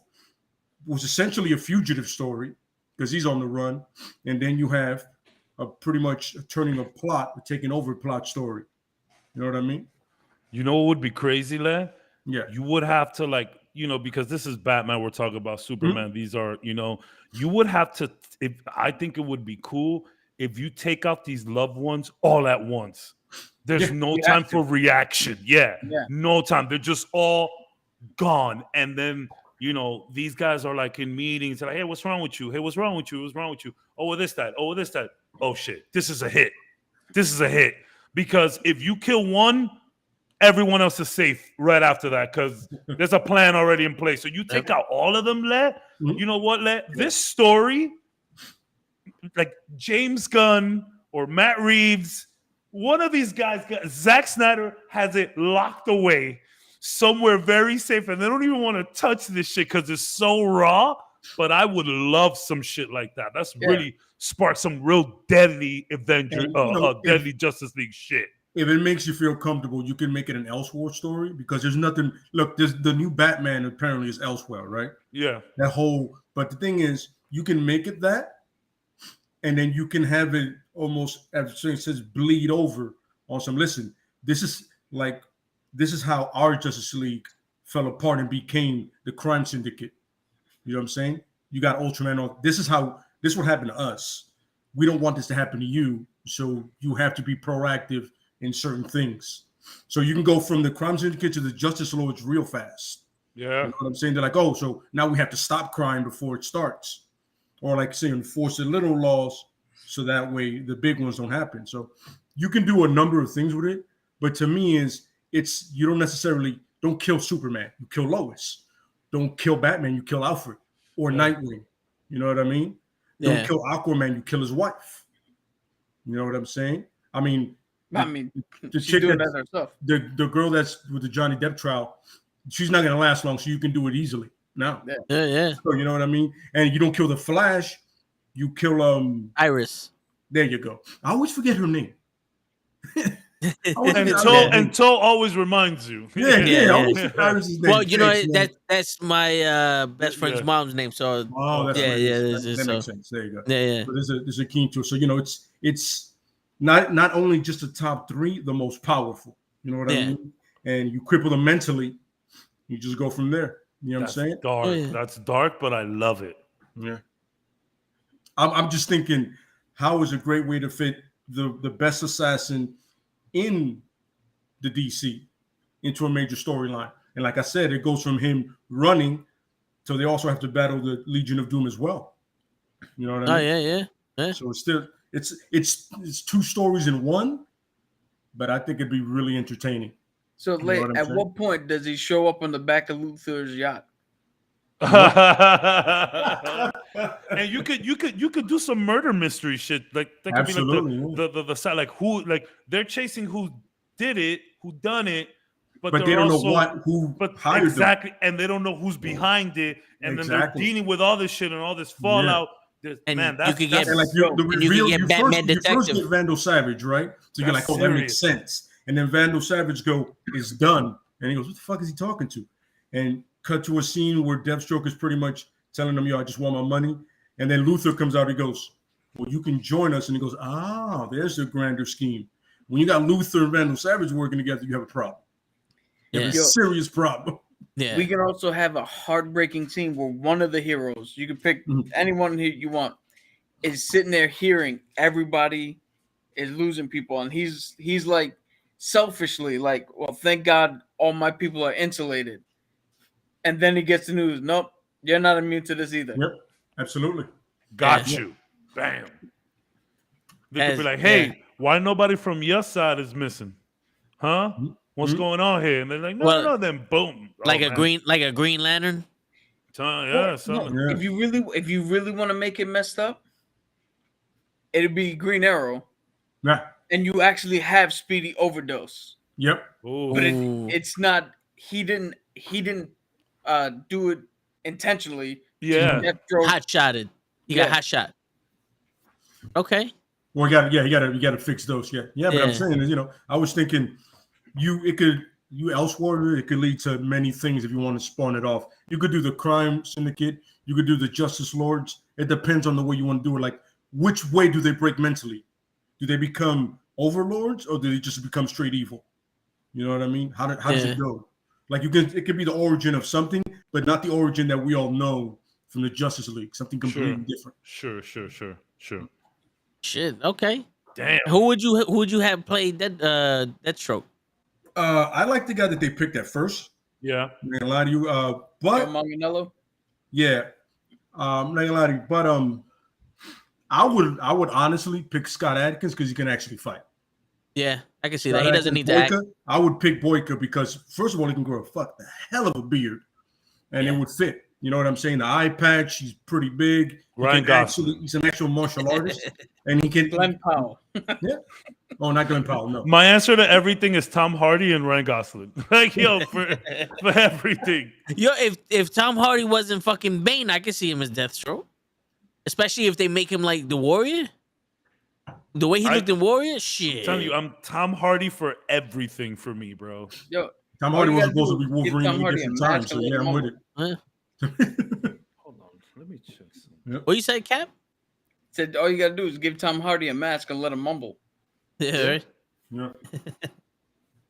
Shit. Can you imagine? He's just like, Bruce, I did this for you. Wait, what? Would you have this? Well, you said that elsewhere. Would you have this where it's like it would go from one universe to another to warn them? Or well, yeah, you could. That's what I'm saying is there's a member, probably most likely the Flash, because the Flash is, you know what I mean. The reason I would stick to the Flash being who he is to honor the Justice Unlimited. Like, correct. The same people who are gonna watch this movie are gonna know about that. For real. Yeah. Before we've already gone down this road. Before you guys go down this road, I want you to understand this is what happens. You have to be proactive. You know what I mean? But you got to remember, this is already a distorted Flash. This is not Barry Allen. This is a guy that's already hurt.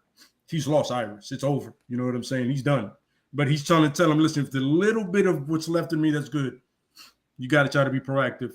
And then these people following Batman, that shit goes way left, and he makes them the Justice Lords. Because Batman never does everything subtle. Everything has to be to the extreme. Yep. You know what I'm saying? And for somehow you can convince Superman and Wonder Woman, two gods, to listen to him. Well, you don't need to convince Superman once you kill Lois. Once you kill Lois, that's it. Yeah, no, I'm talking about in the other world, they're not dead yet. Oh, okay. He's telling them, yo, listen, this is what happened to us. you don't want to lose your loved ones, you have to step it up. You see what I'm saying? Yeah. I just thought of something really fucked up. Because anybody who knows the Flash just knows he's probably going to try to run back in time and fix it. Absolutely. What if? Break his legs. What if? the one who I said, oh, he's insulated and he thinks he's untouchable, is the Flash, because Deathstroke went back in time and murked Iris before they even met.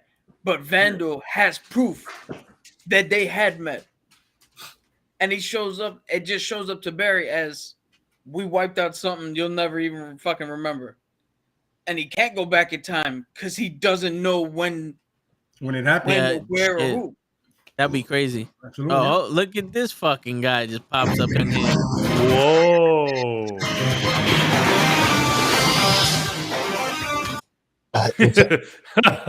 Last week we talked about the Marvel and he comes with My bad.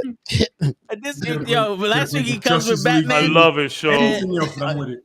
I love it, show. I'm with it. I love it. I'm not mad at it. What's up, my brother? How you doing, man? What's going on, bro?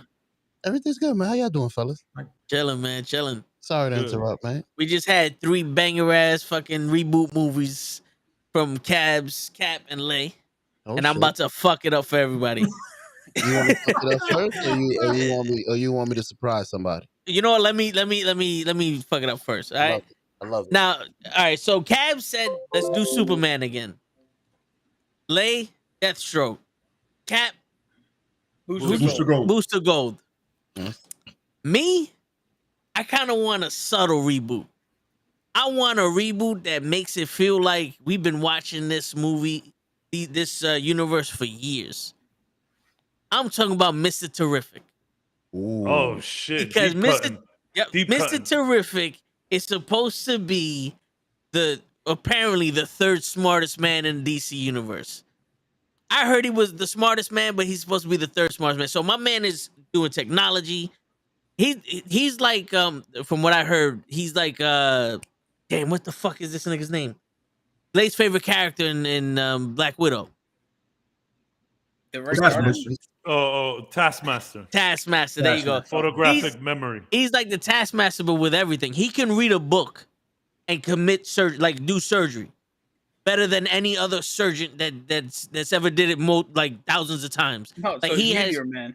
no, like he has like he can learn things like the exact way. You know how like they say that he's a jack of all trades but master of none. This guy is a jack of every trade he tries and a master at it. Like that's how smart he is. Like he can learn how to do things.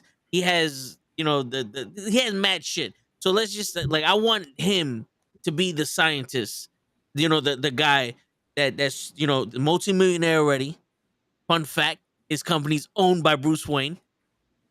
So Bruce Wayne can always come in from time to time to check his shit just to save face. I'm going spelunking. Yeah, he's the guy that's in the background. Like you don't know that in that board meeting, that's Bruce Wayne. The guy just sitting there, that's Bruce Wayne. You don't know that. He's making up his the balls. I forgot what the fuck the T-spheres. He's making those shits up, but in the background he got schematics for fucking Cyborg because they're working on the mother box. People don't realize that he made the suit for the Flash because he detected speed waves and speed force energy going up and down the city, and he's like, "Oh, what the fuck is this?" And he was smart enough to detect that this guy Barry Allen is a speedster, and he knows about the speed force because he's fucking super smart. So he developed a suit for Flash so he doesn't burn his own. So he's the old lady from The Incredibles. Yes, but he's I'm the one with that. That's fun. Yeah. He's the one that's bringing everything together. And one of his partners is Adam. Because you got to keep all these things together. Another character we have not seen in the movies because they need a Superman deterrent because they don't show Superman in this movie, but we all know about Superman in this movie, Captain Adam. Mm-hmm. You know what I'm saying? Because he's working with the government to make a Superman deterrent because even though he's smart enough to know that Superman's on our side, he's also smart enough to know we need something to stop him because he's not always going to be on our side. statistically showing. So this is the guy that's coming, in and out of this shit, and he's just the guy that's doing all this shit, but he's doing low level crimes. Like he's working on his T spheres. He's getting them going, and he's throughout the whole movie you basically see him practicing to being a superhero. But the main bad guy in this is Lex Luthor. You don't find out until the end, and that's where he meets Superman. Boom. Damn. Okay. That's how it would be a reintroduction of all the superheroes through a new superhero that we never seen, but you don't really see all the other superheroes. Deep cut. Trust me, that's very creative. Nice. It's extremely creative, and I like it. Yeah. The only fucked up thing about that was you trying to explain how intelligent he is. Listen, no, this is the reason, things, man. Well, this is the thing, though. I wanted to not explain everything because of that question I had for Batman after this. You know what I'm saying? So that's my original person was gonna be Hawk Girl. Okay. And it was gonna take place in the Egyptian time, and she was fighting Randall Savage, and That would her make and sense. her That and would make Hawk sense. her and Hawk guy were like Hawkman was with Hawk guy. Well, remember this is DC, so they don't know shit. I love it. They're 'cause fighting. They have the balls to call him Hawkeye. Yeah, They'll do it. yeah. So I they're thought fighting. I thought you said Hawk guy. I did say guy. He Got did it. say Yeah. Yeah. Copyright infringement. Mhm. But they're fighting Randall Savage, and they think they killed him, but she doesn't survive that last battle. But because they reincarnate, she wakes up in this time, and Superman saves her from like a fucking like a blowing up. Like she wakes up in a dangerous shit, and Superman saves her, and she's like, "Where the fuck am I?" And she knows if she's alive, Vandal Savage still alive, because they're destined to fight each other all the time. You know what I'm saying? And it ends with like Hawk guy, because Hawk. With Jeremy Hawk Renner coming back. Yeah. Like Classic. smacking Superman in the face with his fucking what is this? I know it's not a hammer. What is it? Nymph metal. It's a mace. It's the mace. The mace. There you go. The Smacking mace. Superman with the mace, like get your hands off my woman type shit. And Superman is on some what the Well- fuck is going on? Well, it's the Shaira carries the mace. He always has an axe. Some shit Oh, like okay. that. Okay, Yeah. so he I mean, he smacks could him. be holding it for her, Yeah. and it's magic, so it does hurt him. Yeah, so like, and then for some reason, Captain Marvel just pops up and is like, "Yo, wait a minute!" Like he gets in the middle of Superman and Hawkman, and he's like, "What the fuck is going on here? We're on the same side." He's Wait, like, are "No, you my woman talking just about- came back." Are you talking about Shazam or Brie Larson? Shazam. What? So Come those on, are my He said Yeah. Captain Marvel. Gotta yeah. No, I know. Yeah, but those are my two. Those are my. But when you said Vandal Savage, I was like, let's go with Mr. Terrific. I figure it's always good to have a smart guy in there, because when you have Absolutely. someone with the unmeasurable intelligence, you can make him do anything. And it helps that he's a triathlon. Yeah. All right, Show, how are you rebooting the DCEU? This is the one everybody's been waiting Yep, for. this is true. And we're You know not gonna make a what's- big deal out This of is it, why but I'm here. This is why I'm You know here. what's crazy? I, as usual, misunderstood the assignment. I fucking told you it yesterday. I Come kind of misunderstood it too. Shows, Yeah. not just you. Yo, I thought I thought was we was bleeding. taking- Understand words strung Wait, wait, together wait. in a coherent sentence. Maybe I can explain. I thought we were taking somebody from the MCU that hasn't gotten a movie and like making a movie for them. I said DC. The Exactly. So I picked. I don't even know who the hell the DC is. So we already starting off wrong. Listen, I got a movie for the MCU. That's I it. kind of want to hear the movie now. No, I really do. I want to hear it. I got a lot of before honorable you mentions. before Go you ahead. say something, Show, I Go just ahead. want to clarify. I did say DC, right? Yes. All right. All right. Yo, we got to Alright, come just- unconventional here. All Listen. right. Couple of honorable mentions. Since we getting She-Hulk, I thought we could get Spider Woman. I thought he was gonna say Spider Cuz. Yeah. just to feed off of that. Since they start doing all the women stuff, boom, bring that. But anyway, that's the honorable mention. Honorable mention. I want to see Blade in the Avengers. I don't know how we're gonna do that. He's coming. But all right, here's my movie, and I'm sorry that I messed up the assignment, but at least I tried. My movie would be. I'm so excited about that. The Nova Prime. Okay. I would have made a movie where maybe Thanos destroys Xander, right? Yeah. And as he's doing that, somebody escapes to Earth and gives Richard Rider the power. And he's like, yo, you're now the Nova. And that's how the movie starts. That's how he survived when they destroyed Xander.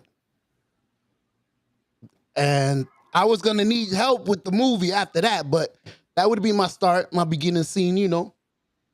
And then he dusts into the universe and then undusts, and now he got to figure out how to be Nova with no records of it.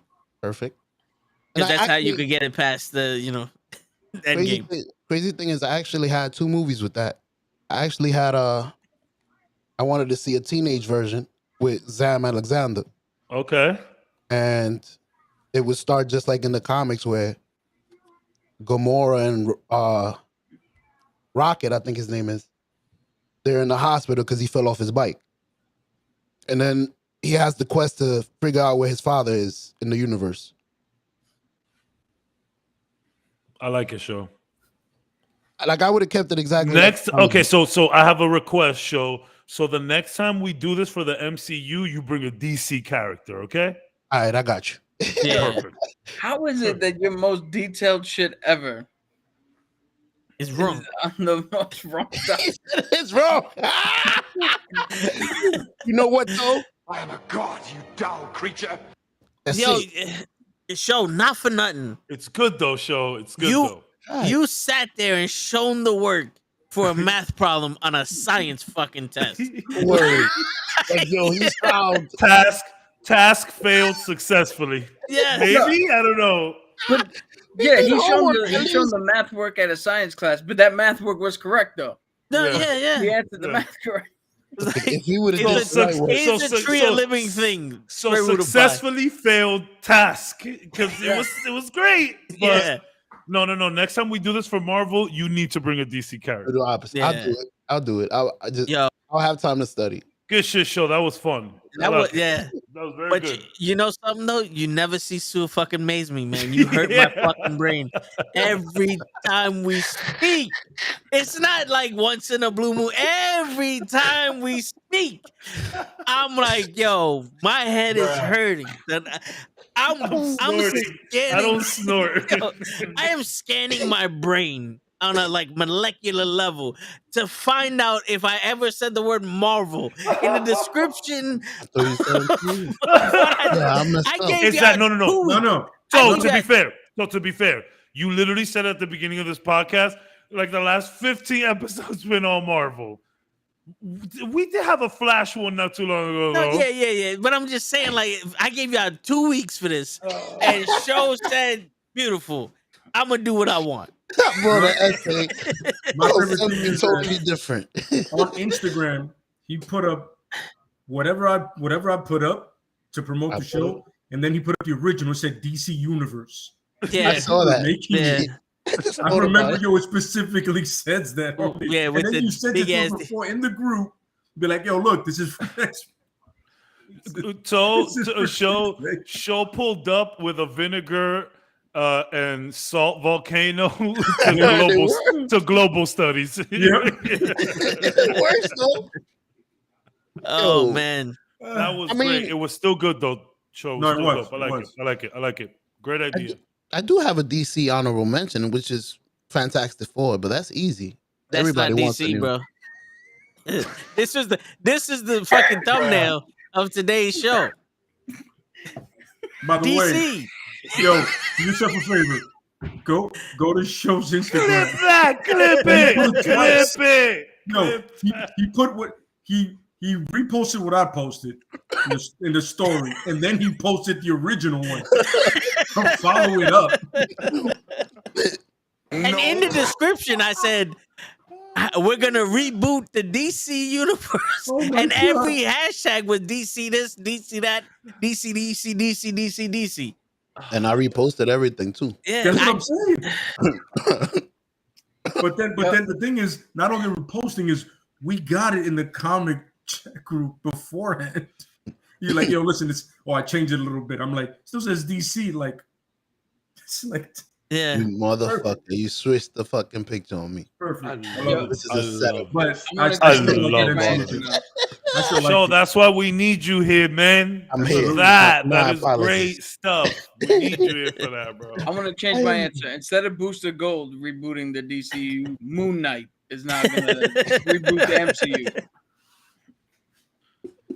Oh, don't say I'm gonna Moon go ahead Knight. and I'm having Moon Knight withdrawals, y'all. Yeah. I like out of all of the shows, that's the one that hurt the most. That's gone. I'll be honest. Yo, You guys see Obi-Wan? I've seen it. I'm not gonna lie to you. It's good. Yeah. I like it. Next week. I like the fact that it didn't go where you thought it was gonna go. I was a fan. Yeah. Although, You know what it didn't actually- do? It didn't Boba Fett me. Yeah. Actually, Toad's got to look it up. But I'm pretty sure one of our predictions was he was gonna go save Leia and not Luke. Yeah. Yes. Absolutely, yeah. And it's funny is anybody surprised that the geniuses on this show got a prediction right? I swear to God, we be nailing them shits on the low, bro. We do, bro. Okay, now we be all right now. It's funny. We called that Jake thing a long time ago. Way before. Yeah. I think before Moon Knight episode 1 aired. Yep. I mean, I guess not to take away from anybody, but obviously you kind of gotta show Jake, I guess. But we be calling shit here, bro, a lot of the times, and a lot of the shit that we create. Obviously, we were writers and had some money to back it up. We could make this shit happen. They completely like the idea that we had for the Wayans show, Meet the Wayans. Yep. They have a version of it somewhere, and they had it for a while, but we had no idea. Clearly, but that shit sucked. I haven't read it, so I'm not gonna say that. I haven't either, but I know that shit sucked because it wasn't us. Fuck you. You don't have the Joker texting, Fuck Bruce. you. The Joker texting is what makes it good. Yes. The fact that Theo Joker is just laying around. Yep. Like they like each other here. That's our twist. I don't think DC fans are ready for something like that, which is exactly why they need it. It's not the show they deserve, the show they need. That's right. Motherfuckers stealing our shit. Doing it before us. If this new face look for DC pops off and they do something like that, I'm writing a letter. Yeah. It's not like Karen. I'm writing the letter. I'm writing a letter. Word. I'm getting lawyers involved. Yep. And it's on the record. Yeah, this is true. You can look it up. You can look it up. This is true. Those months ago. Yeah. You're on the list. That's it. Joe, do you have any more DC honorable mentions like the X-Men or X-Force? I was gonna ask Captain you guys, America. who's Namor? By any chance? He's I didn't get another- to do America. research. He's Marvel. He's the Marvel version of Aquaman. I didn't get to do research on him. And I would say one of Black Panther's biggest arch nemesis. Yeah. Like they hate each other. One of the main. Go ahead. I was gonna say the only bigger threat to Aquaman. You got me doing it, Joe. The only fucking bigger threat to Namor than Black Panther is the Me Too movement and his treatment of Sue Storm. Yeah, it's rough. No, this is true. But like that's why Black Panther didn't want to join the Illuminati simply because of Namor. Mm-hmm. And he just doesn't like white dudes from the ocean. Yeah, fuck that. Yeah, he was like, nah, and then he had to join. Then he had to join because incursions were happening. And then he was like, yo, my contract is up with this team as soon as we're finished here. Fuck this Namor guy. Which would be cool to see. I mean, I'm pretty sure we'll see Namor sooner or later, but he's rumored to be in Wakanda forever. Yeah, I mean, he kind of has to be, I guess, now We missed them in Illuminati, you know. And I mean, you know, they had their own version of the team, sure, but I think So I think that's the way to go. Still a really strange version of them. Like I was Yeah. like, I mean, you have some of the key players, but some of them I was like, no. Yeah, with all due respect, Carter, the other Captain Marvel, and especially Mordo, I was like, get the fuck out of here. Yeah, you guys could be you guys could be soldiers ready to go for the Illuminati. That'd have been cool. You guys are just ready to go. But you don't belong in one of those chairs. And you're not Stark. You're not anybody like that. You don't rule anything. And then the point was further driven home when they got handled in 5 minutes. Yeah. Yes. By the lady that just housewife. Yeah, by Target. By Target shopper Wanda. She was jaywalking. She was dreamwalking. They got handled by Karen. For real, they legit got handled by Karen. You don't barbecue here. This is what happens when Karen writes 10 letters and no one responds. You know, no one mentions this, but the one time you swap races on a character, Karen fucking kills him. Right? Captain Marvel's black now. Karen comes in, just murks everybody. Fuck is going on here, Marvel? You giving us some subliminals? What's going on here? Marvel. We got our eyes on you, motherfucker. DC's on your ass right now. Yeah. They're ready to reboot all kinds of shit. That's right. And shows giving us I'm giving them ideas how to do shit. Yeah. My bad. Yo, DC, whoever's running DC right now, the minute you can figure out how the Fantastic Four fits in your universe. I got it. You just turn them all Hispanic and black and just name them the Fantastic Four. That's it. Fantastic Quadro. Yeah, we got it. And show is lead runner, bro. Fantastico. Yeah. Fantastic. Bunch of Spanish dudes, bunch of black dudes, you name it Fantastic Four. Yo, there's this instead of flame on, he's just like orale. Un fuego. There's this by the neighborhood that I used to live in before down here in Miami. There's a store, like a convenience, like a little bodega, and it's literally called the Sto. STO. And you know what it means, of course. I love it. Yo, don't we have one the spot, but it's DA spot? Somewhere probably. That shit right by McDonald's that you keep saying you're gonna see if they got PlayStation phones. Oh yeah. Tomar's got a question. Tomar's got a question, and he always got great questions. I was gonna say something before. My bad. Talking about some hot spots, dust spot. Oh no, the Fantastic Four. The subtitle will be "You is what you is."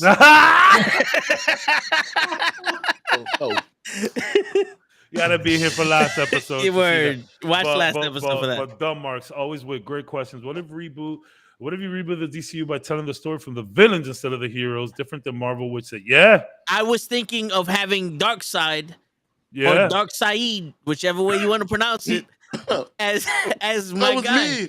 As my guy. But here's the thing though, I had multiple people.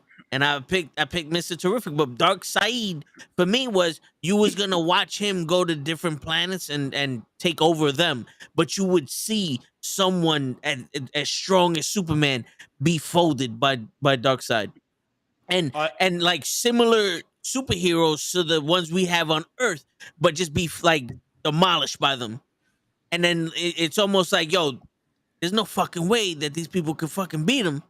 Because he's so strong, and then you have the epic battle, like maybe in part 2 or some shit. I would do something like you start off with the Justice League or whoever takes them out. You start off with that scene of them about to do it, and then it goes back, and then he's just Thanos style on some planet, like saying the events that led up to that one moment that we start with. And it's just him. It's literally Darkseid narrating the entire DCEU, movie after movie after movie. Obviously, you'd have to do some stuff, but from his point of view and him just telling it, leading up to that final showdown. And he's just like Thanos in the back. Because, there was a lot of Thanos stuff early in the Avengers. You know, we just didn't get to see him for a little bit, but he was always lurking. He was always doing some stuff. He sent Loki, and you know, he sent them everywhere. Right. He sent Ronan and all of that shit. So like maybe something like that. Dumb Marks, always with the great questions. Man. Word. I would want. Thank you so much. I would want Lex Luthor to finally kill Superman. Oh, there you go. Jeez. Not Doomsday. Lex Luthor. And it almost be like Lex Luthor was the hero in this. Mm-hmm. One of the best Batman's episode of all time in the animated series. I almost And got he him. has I to almost do had Justice him. You almost had him? I love that episode. That episode I had a big rock and I threw it. They all go. What? No, my favorite thing is, get on my face. Which one? Yeah. That's such a great By the way, freaking folks, I'm just sorry. There was no context to that. He was talking to Two-Face. Yeah. He goes, get on my face. He goes, which one? So, it's a great episode. Great episode. Yeah. Awesome. Yo, but Darkseid needs a training montage. You know, that's how you hook them. That's how you hook the fans in. Because it would literally be almost like if Darkseid, he's the main character, but he's the one you're rooting for. Fucking Darkseid just punching meat in a fucking slaughterhouse. With the Omega beams, just doing the with the old ass woman just holding the meat like hit it harder. The Omega at one point they spin around, hit himself. Yeah. Oh man, Dumb Marks, those are the great questions. That would be fun. I would love to see, and maybe we could just like a more serious Suicide Squad, almost. You know, more serious. I guess Suicide Squad 1 was more serious than 2. Yeah, like way more serious. Yeah, if you made a serious Suicide Squad, we'd just be watching people literally kill themselves. Basically. Yeah. Well, you know, not for nothing. A literal Suicide Squad. Yeah. Dumb Marks, not for nothing. Lay actually did that with his movie because he had Deathstroke. Yeah, he actually did do that with his movie. Yeah. Nice. Yeah, it really starts villain to heroes, but it stays with the villains really. Like I want the focal point. The heroes are background to everything. You know what I mean? I want to see the interaction between Vandal Savage and Cheetah, or Vandal Savage and what's his dude? Damn, Sinestro. Like I want you to see how the other side interacts with each other, and how one person that wants nothing to do with it interacts with all of them. It's like he's massively telling them to fuck off. He's like, yo, I don't care.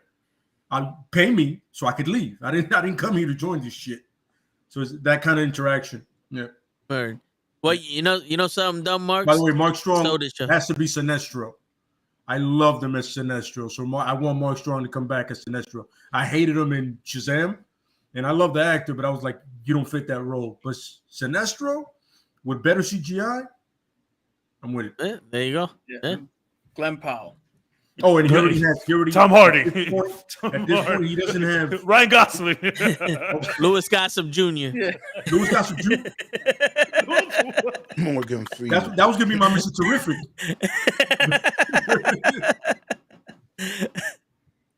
He's gonna fly a plane somehow in that. Word. But yeah, that's the other side of it. You know what I mean? The heroes, like, we only see the heroes. I'm lying for like 25 minutes. Everything else is villain driven. Yeah. You know, do it better than Sony. Like Loki, like Avengers 1, but it's like all Loki. Yeah, like pretty much. Because there was a lot of Loki in Avengers 1. Like half of that movie is Loki. Feel me? Yep. Fuck. And then, you know, when you band the heroes together, it was kind of like, whatever. There was a lot of Loki in that movie. I would love to see. I mean, I'm always down for villain point of view. Like, I'm not gonna lie. The Penguin show, the spinoff from the Batman, very interested. Very interested. Just to see where it goes. I'm gonna give it an episode or two. Hopefully it's good. But I would love to see, you know me. I love the mafia crime syndicate aspect of Batman. So we'll love to see. We'll love to see more Colin Farrell.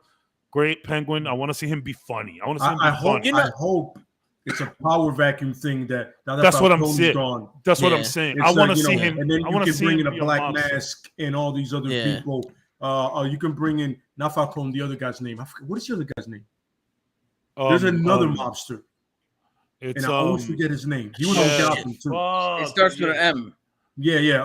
Maroni. Yeah. Maroni. So you have Black Mask, you have Maroni, you have Penguin, you have all these guys that are. You can even have that Scarface guy with the Muppet thing. Oh yeah. With the little gangster. You can have that. I love that. You can have that. Yeah. Because you know what it is? Even though the world, even though that's absurd, it would fit Gotham.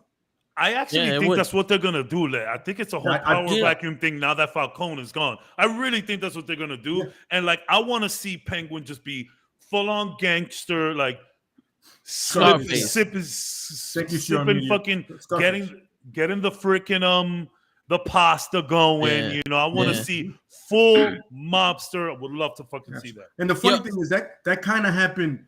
That was supposed to happen in season 2 of Daredevil, but then the Punisher showed up and ransacked everybody. In the very first episode, the mob. We're not mad at that. Talking about now that they're gone, now that the Whisk is gone, I can do it.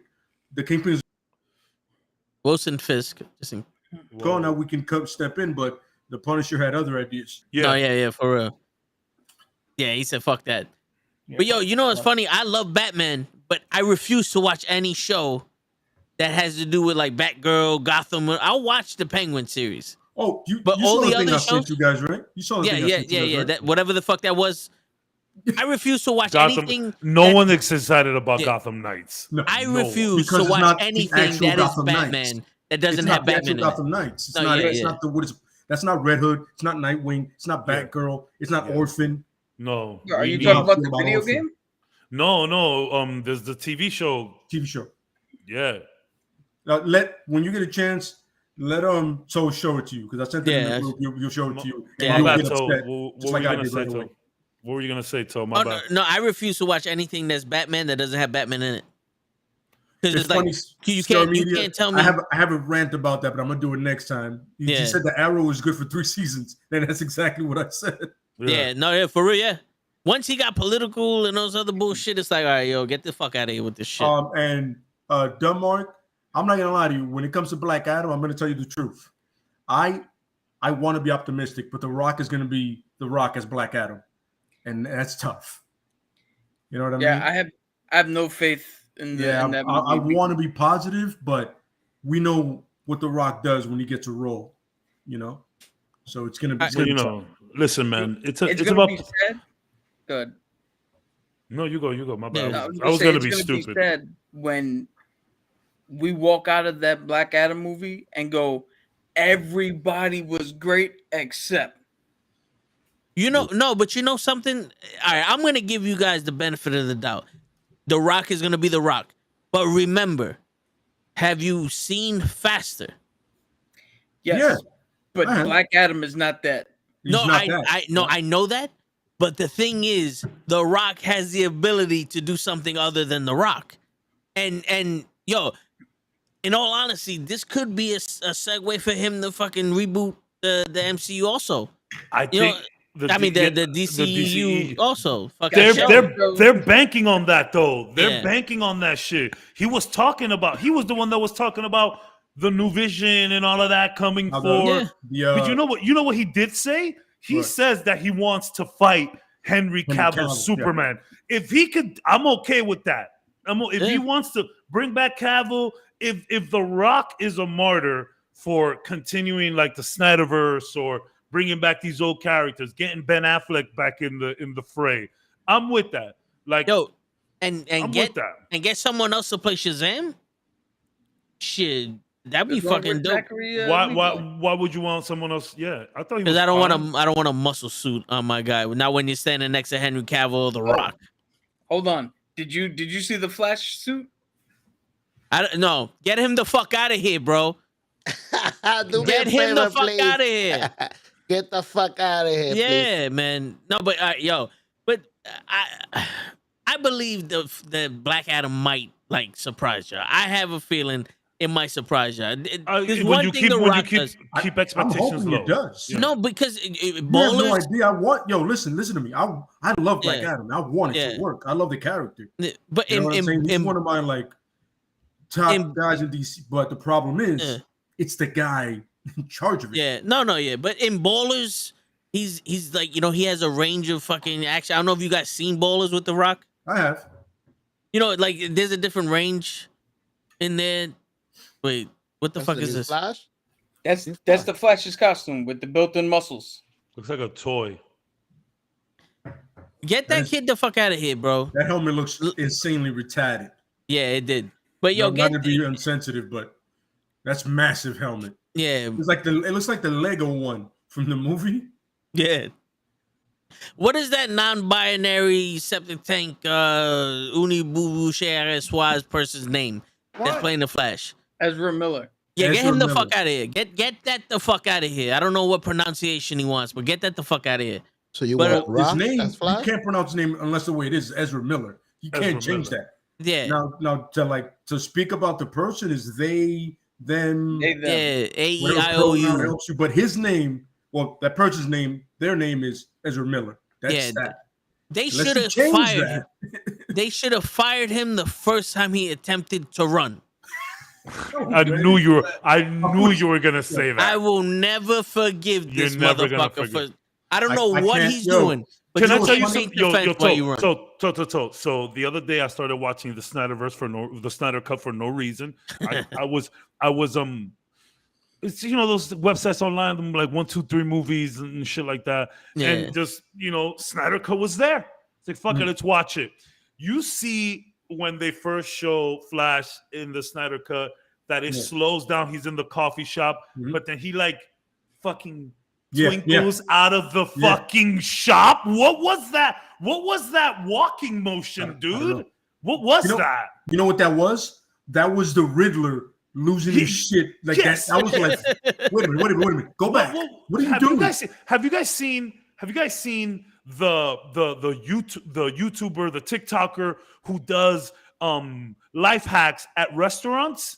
Yeah. And he creeps in like this. That's what he did. I'm like, yo, did anyone teach you how to walk and run? What is that? Why you look at bro? Look at when the world around him is slow and he's about to go and save Iris, I believe. Yeah. And like, look at him walk out of the place. It's so his legs are like open. What are you doing? Or I think he's trying to like act shocked and surprised at what's going on. The Flash is acting shocked and surprised at everything going slow and him going super fast. That's his life. He's shocked at this. Meanwhile, he already has a suit that can go subatomic and shit. Yo, What? I don't know. See, And don't get me wrong. At first, before I knew Ezra was such an asshole, choking people and getting into trouble, like I was fine. In previous works, he was funny. They're funny. I'm sorry. I apologize. They're funny. They're having a good time. Everything looked great.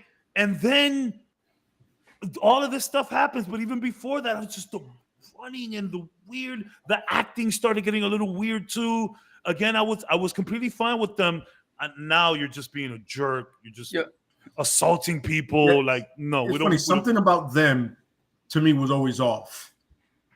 I don't know what it was about them, but it was like from the moment the casting, I was like, I was first fine. of all, I didn't know who they were, but then again, that sometimes proves to be a benefit.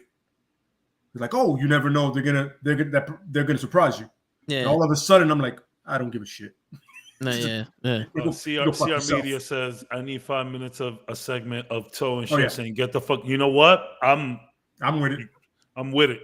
He gave me an That's idea. that's your next short, bro. There you go, That's the yeah. next short. Yeah, the next short. We gotta. the You fuck just outta here.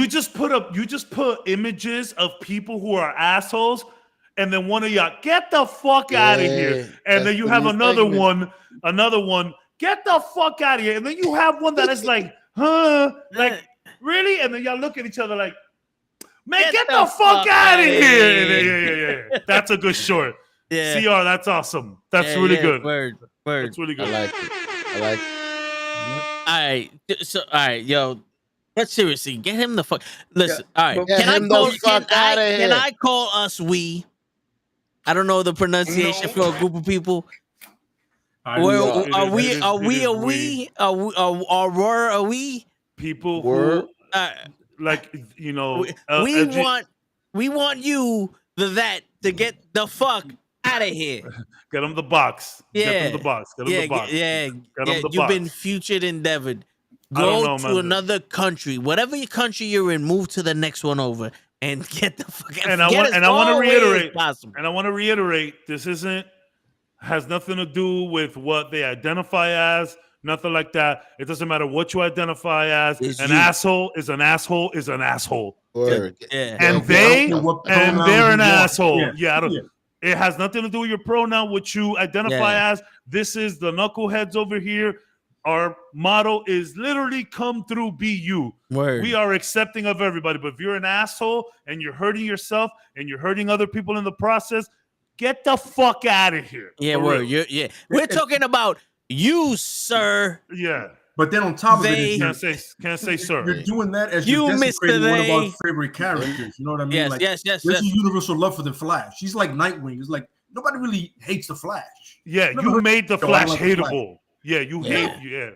Yeah. That's a tough order. This actually segues into something that I wanted to speak about. Like we could do that later on in the show. No. Get us out of this conversation. ASAP. Get us out of here. Let's go. Let's go. Because I got more of them. We're not out of this in a conversation. We're just shifting to a different thing. Because what we're doing is, again, this is a different case because Ezra has proven to show some sort of personal problem. Yes. There's mental health stuff going on there for sure. They got to deal with their own shit. The fuck out of here. And I hope they can get the help that they need. For sure. But that doesn't negate us like critiquing. Yes. As you said, what was he doing? He could have just looked shocked and still had time slowed around him because he moves faster than everything. But that brings me to I hope I pronounce her name correctly. Moses Ingram. Okay. Sounds right. Is the lady who plays Reva in the that's right. That's right. So I want to say this, and again, this is not my own words. I've heard other people say this, and I'm echoing their sentiment. Yeah, and he chooses to be called I. Who? You choose to call yourself I.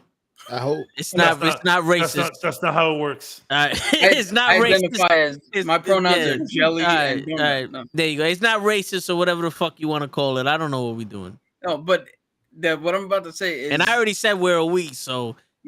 Bruh. Let the man talk. What I'm about to say is kind of like anybody knows who. Anybody knows Motown, old school Motown, Smokey Robinson. Yes, I second that emotion. Yes. Critiquing a character on how it's written or maybe an acting choice is one thing. But for this lady, Miss Ingram, who's playing Reva, all you motherfuckers who are giving her hate because she's black or she's a woman or whatever, y'all motherfuckers get the fuck out of here. Get the fuck out of here. Segment of the week. Fucking bitch. I understand. Trust me. I understand that character is not sitting right with me. Same here. But it's not her. No. It's the writers opened up a massive case of questions. Mm-hmm. The writers put that character in a scenario that kind of doesn't make sense. It's got nothing to do with her. Nope. As a person, I don't know. Obviously, I don't know her.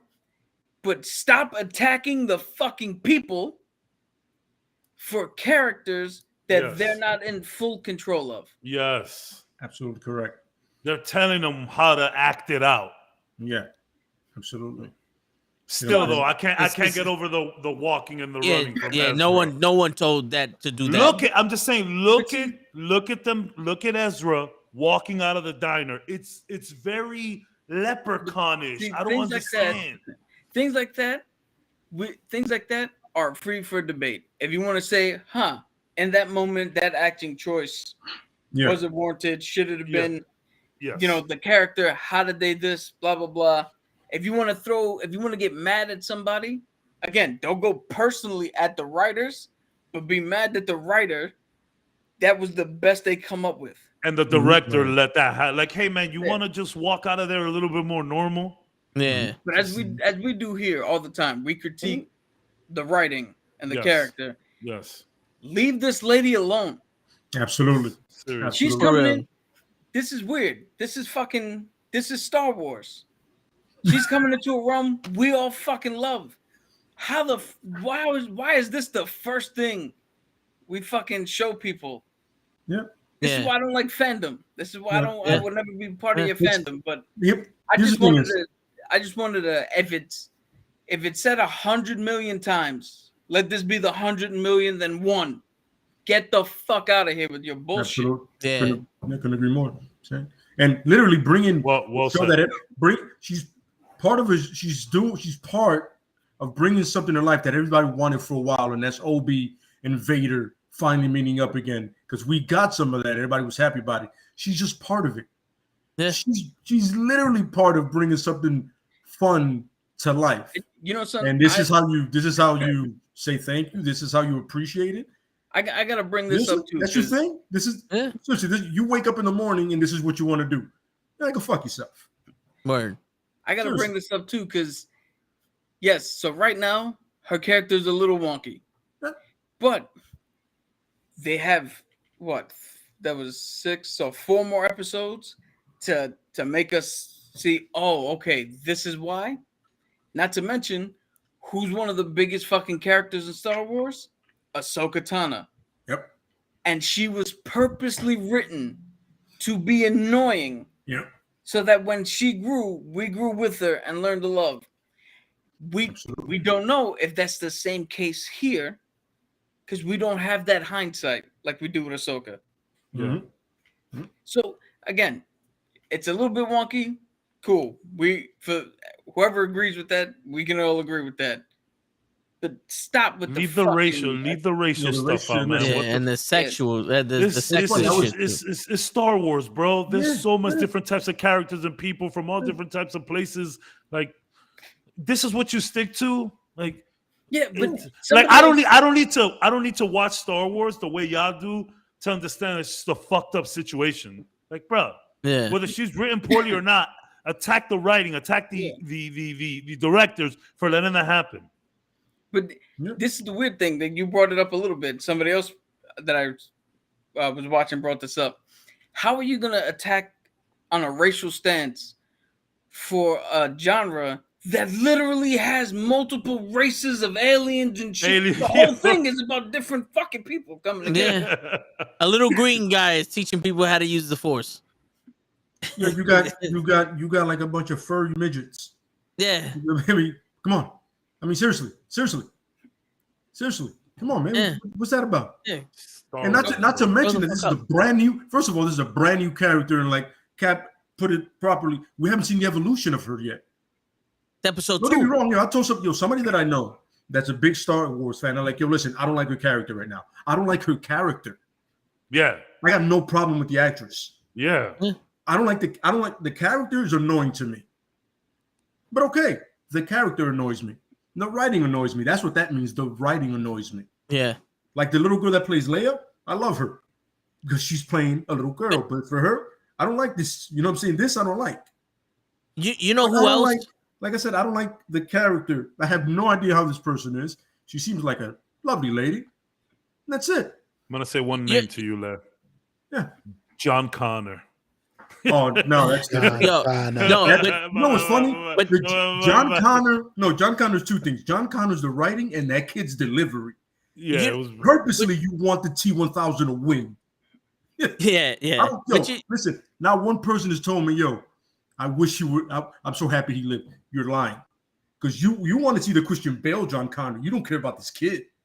Word. Yeah, but in that token, none of us is saying, "Hey, wipe Edward Furlong." Exactly. Yeah, for real. Exactly. For real. The character's annoying. The writing is annoying. But you know what the crazy shit is? How do we know that she's not supposed to be the Star Wars version of King Joffrey?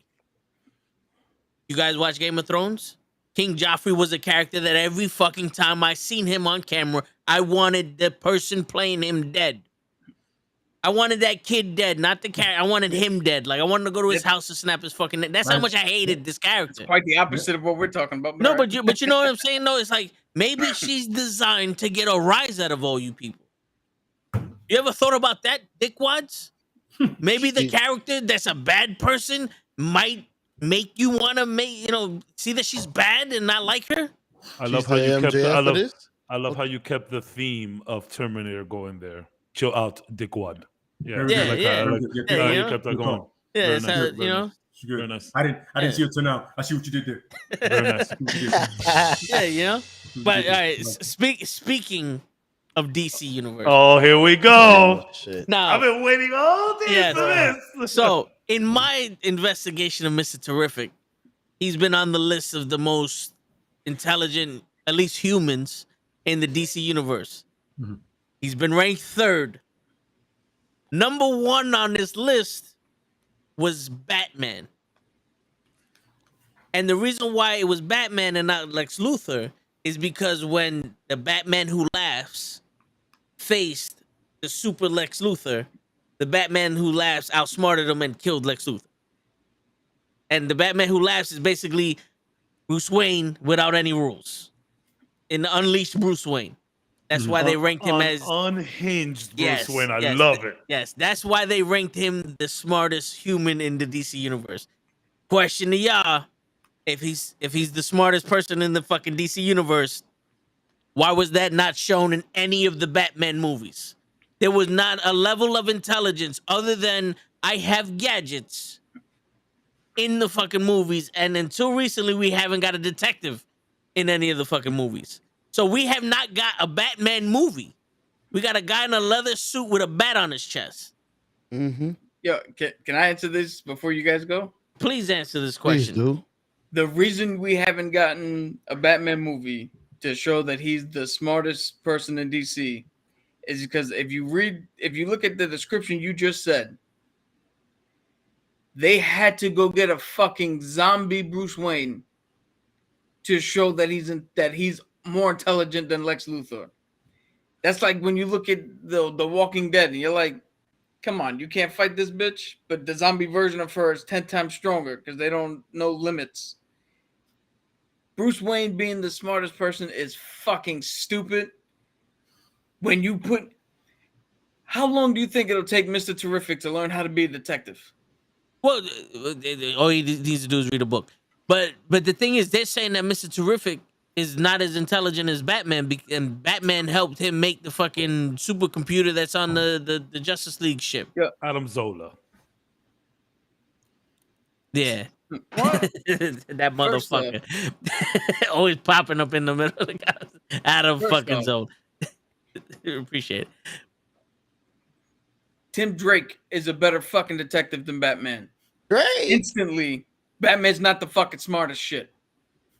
Lex Luthor had found the cure in one of the runs of comics, found the cure for cancer. Bruce Wayne hasn't found the cure for shit. Not even his mental health. Yeah. Other character, Vandal Savage has probably forgotten more shit throughout history than Batman will ever fucking know. So well, we said human. We said human. Vandal Savage is not human. Yeah, he is. He's just immortal. He's just immortal, but he is human. Motherfucker, actually, he's fucking Cro-Magnon, man. But isn't he a Neanderthal? He's the other race of human. No, if he's Neanderthal, he's even more human. He's but the beginning of it. Isn't he the race of isn't he the other race? Because you had Neanderthals and marsupials or some shit. Marsupials.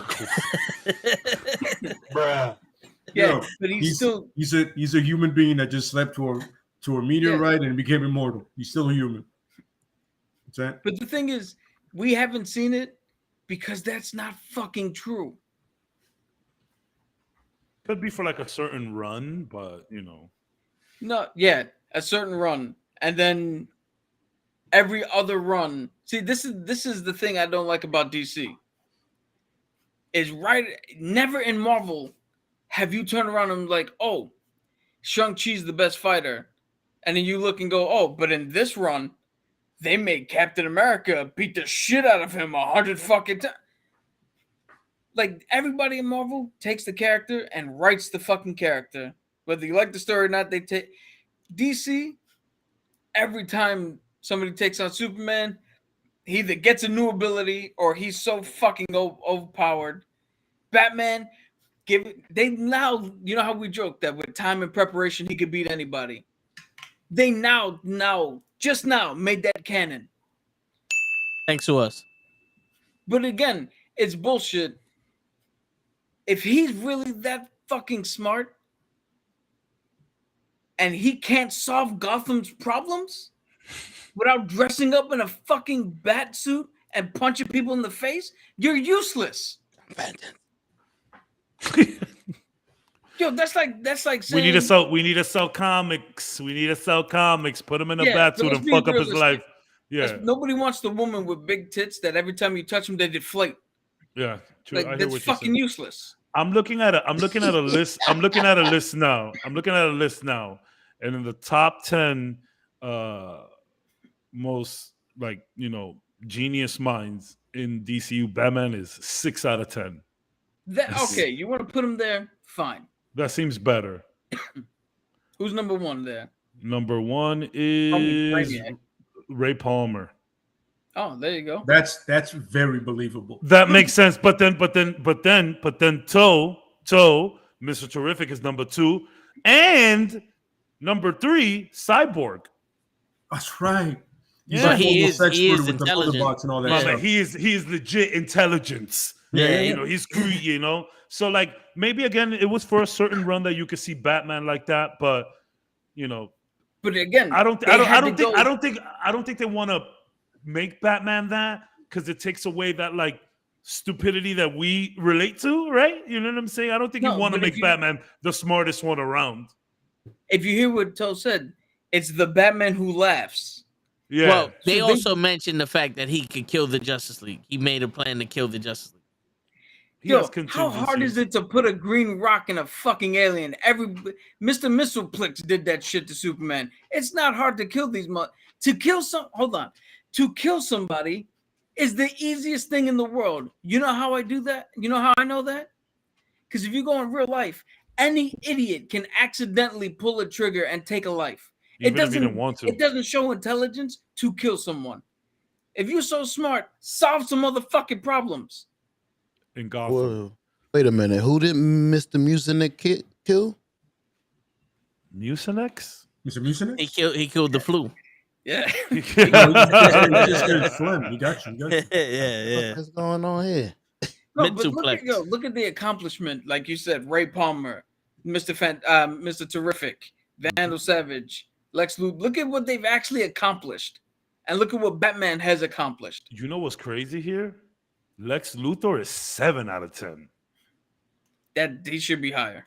I think he should be higher. Higher than Batman? I think. What, isn't he a level 10 intellect? Yeah, he got to be top 5. So this list just lost a lot. Barbara Gordon an 8. Well, Barbara Gordon has photographic memory and shit. Oh, and look at this for you, Cap. Fucking Ted motherfucking Cord at 9. Ted Cord runs his own industry. The motherfucker's a scientist. But just before I let you guys run off, I know I'm ranting too much here. No. I think we're at the point where we begin the rants, right? But Toe just said that Mr. Terrific has photographic memory, kinetic memory. All this fucking shit that he reads a book and he knows it. He can do it. Batman can't. You can't be smarter than the guy who's like, I know how to build a Samsung now. You can't. It's physically fucking impossible. And also his mask allows him to communicate with the T-spheres, but he's also invisible to machinery. Like any cyborgs or cameras and all that other shit, he's invisible to it. This guy is awesome. The only cyborg he's not invisible to is the red tornado, because that's an actual element inside of a cyborg, so he could see him. All right, so so how do we make a Batman movie where he's the smartest Batman? What do we do? I don't mean to put you on the spot, but a Batman movie where he's the smartest? Shit. Make him, you know what? I'd make him not do anything. You know something? He's so smart that he's just over it. I think the People, way you would let these motherfuckers eat each other. I'm just gonna be up here chilling, old Batman style. I think the way you would do it is have Mr. Terrific try to solve something, like try to make a computer, and he's like, for some reason this isn't working, and then you just have Bruce Wayne or Batman go, "Have you tried this?" And it's just. How about Mr. Terrific makes a suit, and his AI is the Batman that laughs. That's his Friday. That's his Jarvis in the suit. Yeah. Do you remember for like a limited time? I don't know if you guys use Waze. The GPS. The GPS. For a limited time, it was Kevin Conroy's voice telling you where you were at. The fucking Batman telling you. That shit was super hilarious. It's so funny. I caught it late, but I got to hear it. It's super cool. I gotta wait to make Batman the smartest person in a movie. As he's fighting crime and doing whatever, all the shit we want to see him do, Bruce Wayne actually makes a fucking decision to benefit somebody. Besides his dead parents and himself. Yeah. No, have Bruce Wayne, dude, you want to show a true sign of intelligence? Have Bruce Wayne make a business deal that at the beginning of the movie, we're like, the fuck is, why are we watching this? Who gives a shit about the business deal? And then by the end of it, you see the actual outreach he has, and you're like, oh, no, this motherfucker's good. Okay. He negotiated all this shit in that business deal? This is what it really came down to? That's how you make Batman the smartest. You have Bruce Wayne do something because he knows you can't just fucking punch everybody in the face. But you can try. Yeah. You can try. I love an unhinged Batman, though. It reminds me of the game Arkham Knight. Batman is unhinged in that game. He has one night to figure this shit all out. He is out of it. Fun. The writer, the guys who made those games, I don't know if it's like THQ Nordic or whoever made that game. It's I know it's Warner Brothers, but there's like a specific studio they use. Yeah. Those guys are the biggest fucking liars in the video game industry. It's not Jason Todd. It's not the Red Hood. Yeah. It's a completely new character named Jason Todd, who's the Red Hood. Like, that's fuck out of here. Rocksteady. That's the fucking name, and I should have known that. But it sucks because we as fans, we just kind of knew already, and they had to. Eidos did the one against Deathstroke, if I'm not mistaken, which is now Rocksteady. Which is I'm pretty sure it wasn't that they did the one against Deathstroke, I think, if I'm not mistaken. But yeah, that's the thing, Cap, about the knowledge. Everyone knew who that was, man. Is it unfair to them? Is my question? Is it unfair? Yeah, no, it didn't make sense. Nothing in the previous two games led to Jason Todd. Yeah, it was so weird. It was so weird. Arkham Asylum was on. Yeah, Arkham Asylum. The fact that we knew Jason Todd's story and we'd be like, what? Arkham Asylum was the first one. It was Arkham Asylum, Arkham City, and then Arkham. It was developed by Rocksteady Studios and published by Eidos. And published, okay. Asylum, okay. And then the other ones were Warner Brothers, made by Rocksteady, right? Or is it still... No, well, Warner Brothers is the overarching umbrella. Correct. WB Games Montreal. That also, but published by Eidos. Nice. Yeah, man. And it's funny because Arkham Origins, that's the one that I was thinking about. But that's not none of them, I think. Yeah, you're right. But no, and it sucks because Arkham Knight was such a good game and just messed up by the Arkham Knight himself. You take Arkham Knight of that, man, that was such a fun-ass game. Did you see, was it Arkham Knight where Man-Bat just creeps up on you like while you're swinging around? That moment is so good.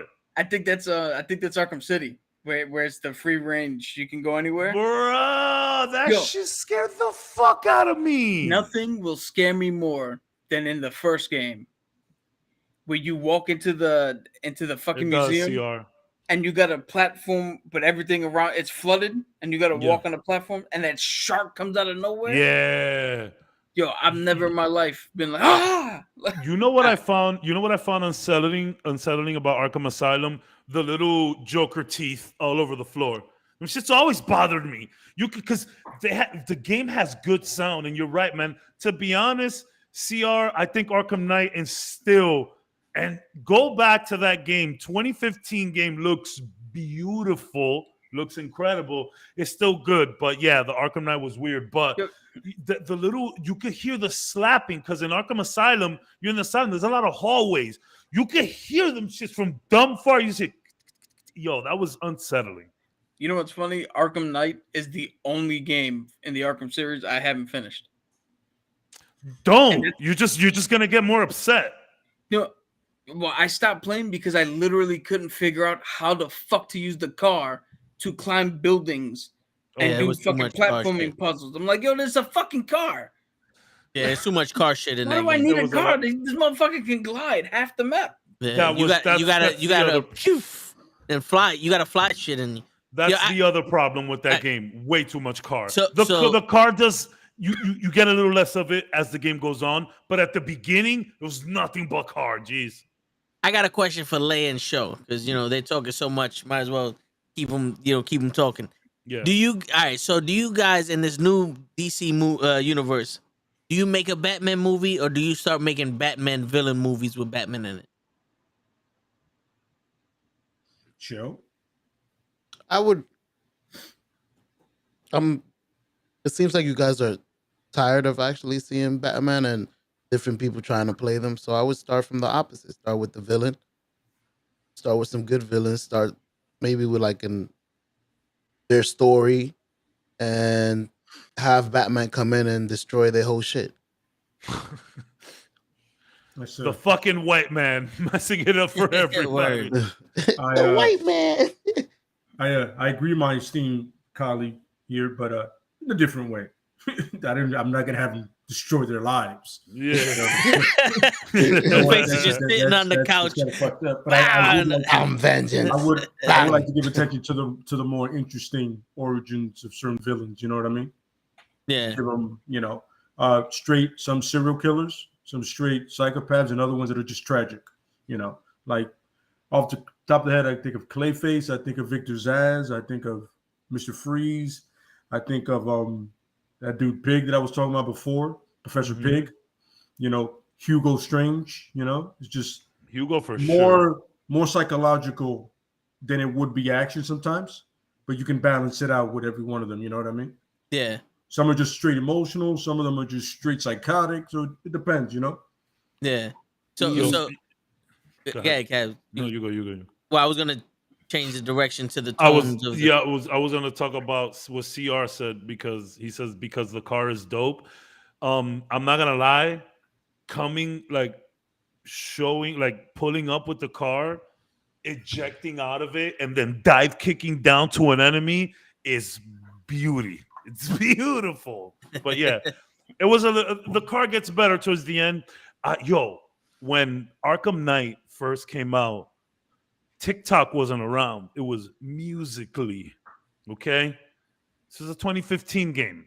2015.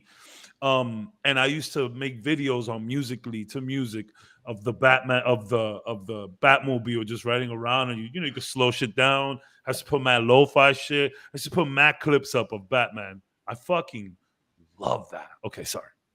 Oh, yeah. I was gonna say, what do you call it? For Arkham Asylum, I was in the Comic-Con panel when they brought out the Coheed and Cambria Panic at the Disco for the what do you call it? For their album, the little soundtrack. I think my favorite out of all of them though is Arkham City. I think Arkham City is my. I also favorite. had something for the show. The show said that you tell the movie from the villain's perspective, and then Batman comes and destroys their lives. So we start with Mr. Freeze, whose wife is getting sicker. He's working, trying to find a cure, and then he goes home, and Batman in the mask is banging out his wife. His wife's destroyed. All right. Damn. Now that we got that out, so all right. CR is like, what about an origin movie for Ra's al Ghul? I think that would be dope. I actually thought about one a long time ago, and it's like a kind of Indiana Jones kind of style thing for him. You know what I mean? Yeah. Throughout the centuries, but just collecting shit. We're literally rooting for Ra's, because remember, Ra's is an environmental villain, or terrorist as they call him. Yeah. Because his whole purpose is to keep everything pure and purify humans, even though he is one too. But just like Vandal Savage, you know what I mean? He has the Lazarus Pit, so he's immortal in a sense. But it's in that sense, he's it's kind of like, at the end of the day, the writing convinces you that he's right. You know what I mean? So you want to root for him. So essentially, you're rooting for the villain, even though he's, in his mind, like everybody says, every villain thinks they're the hero in their minds. So you can look at it that way. Oh yeah. So swashbuckling and all that fun shit, you know what I mean? But still, that part of it is still ingrained in it. It's weird because the one thing that DC has that Marvel doesn't is almost like a universe for each character within themselves. So would you guys separate the tones for each movie? Like, would the tone for Superman be different for the tone for Batman? And then how would you bring them in together? Or would you just have one set tone where all of it is dark and you have to fit Superman? It's like you have to fit the characters into that one tone. I think it's easier to do that with DC than it would be with Marvel, but I think different tones is always good, just because, you know, you need those palette cleansers. I always refer to Ant-Man. You know, it's always good to just have something in between to just like break the darkness, you know, get some jolly in there, you know. I mean, that's my opinion. Some people like the DCEU over Marvel simply because of how dark it is. You know what I'm saying? So I would like to break up some of it. Like, let's have some fun stuff. I think Shazam was a great movie. I think it's a good. I do too. I thought it was all right, but I do not see that fitting in the Batman. So here's something. I honestly think you have Batman be the brooding one, Superman be the one for hope, Shazam's the kid, the Thor. Yeah, powerful fantasy shit. I guess you can say that, yeah. And then when they come together, it's a situation in which you see, oh, the situation does call for some nihilism and some realistic thinking from Batman, but it also needs some hope from Superman. And it needs a little bit of this from this character. And they're not brought together because we're the only ones that can stop this fucking threat. But we're brought together because each one of us adds something to this. And that's why we can stop this threat. And that's how you balance all the tones. Is in the mega mashup, you see why each one of them is needed. I like that. And like, I can't just have all darkness. I can't. Like, I need something to just, you know. I like seeing something funny from time to time. And it doesn't necessarily have to like be funny. It could just be lighthearted, you know. I'm looking forward to Miss Marvel next Wednesday. You feel me? Yeah. I'm gonna be on vacation. Isn't it this Wednesday? Next, June 8th. If it's this Wednesday, I'm gonna lose my shit. I want to see what's up. Like, I want to see what's up. But yeah, you know, and that's the thing. That's why the multiverse has its ups and downs, and you can do that bizarro world. You know what I'm saying? You could do it. Keep it dark. Do some wild shit over there. Do some light shit over here. You know, the Flash movie next year, that's what it's going to do. It's going to open up the multiverse, and it's going to give space for the DCEU to maybe do a real reboot, soft reboot, whatever it is. But, you know, we could have it all. That's my opinion. We could just have it all. I need some funny shit. Like, Guardians was super funny, but also very serious at the same time.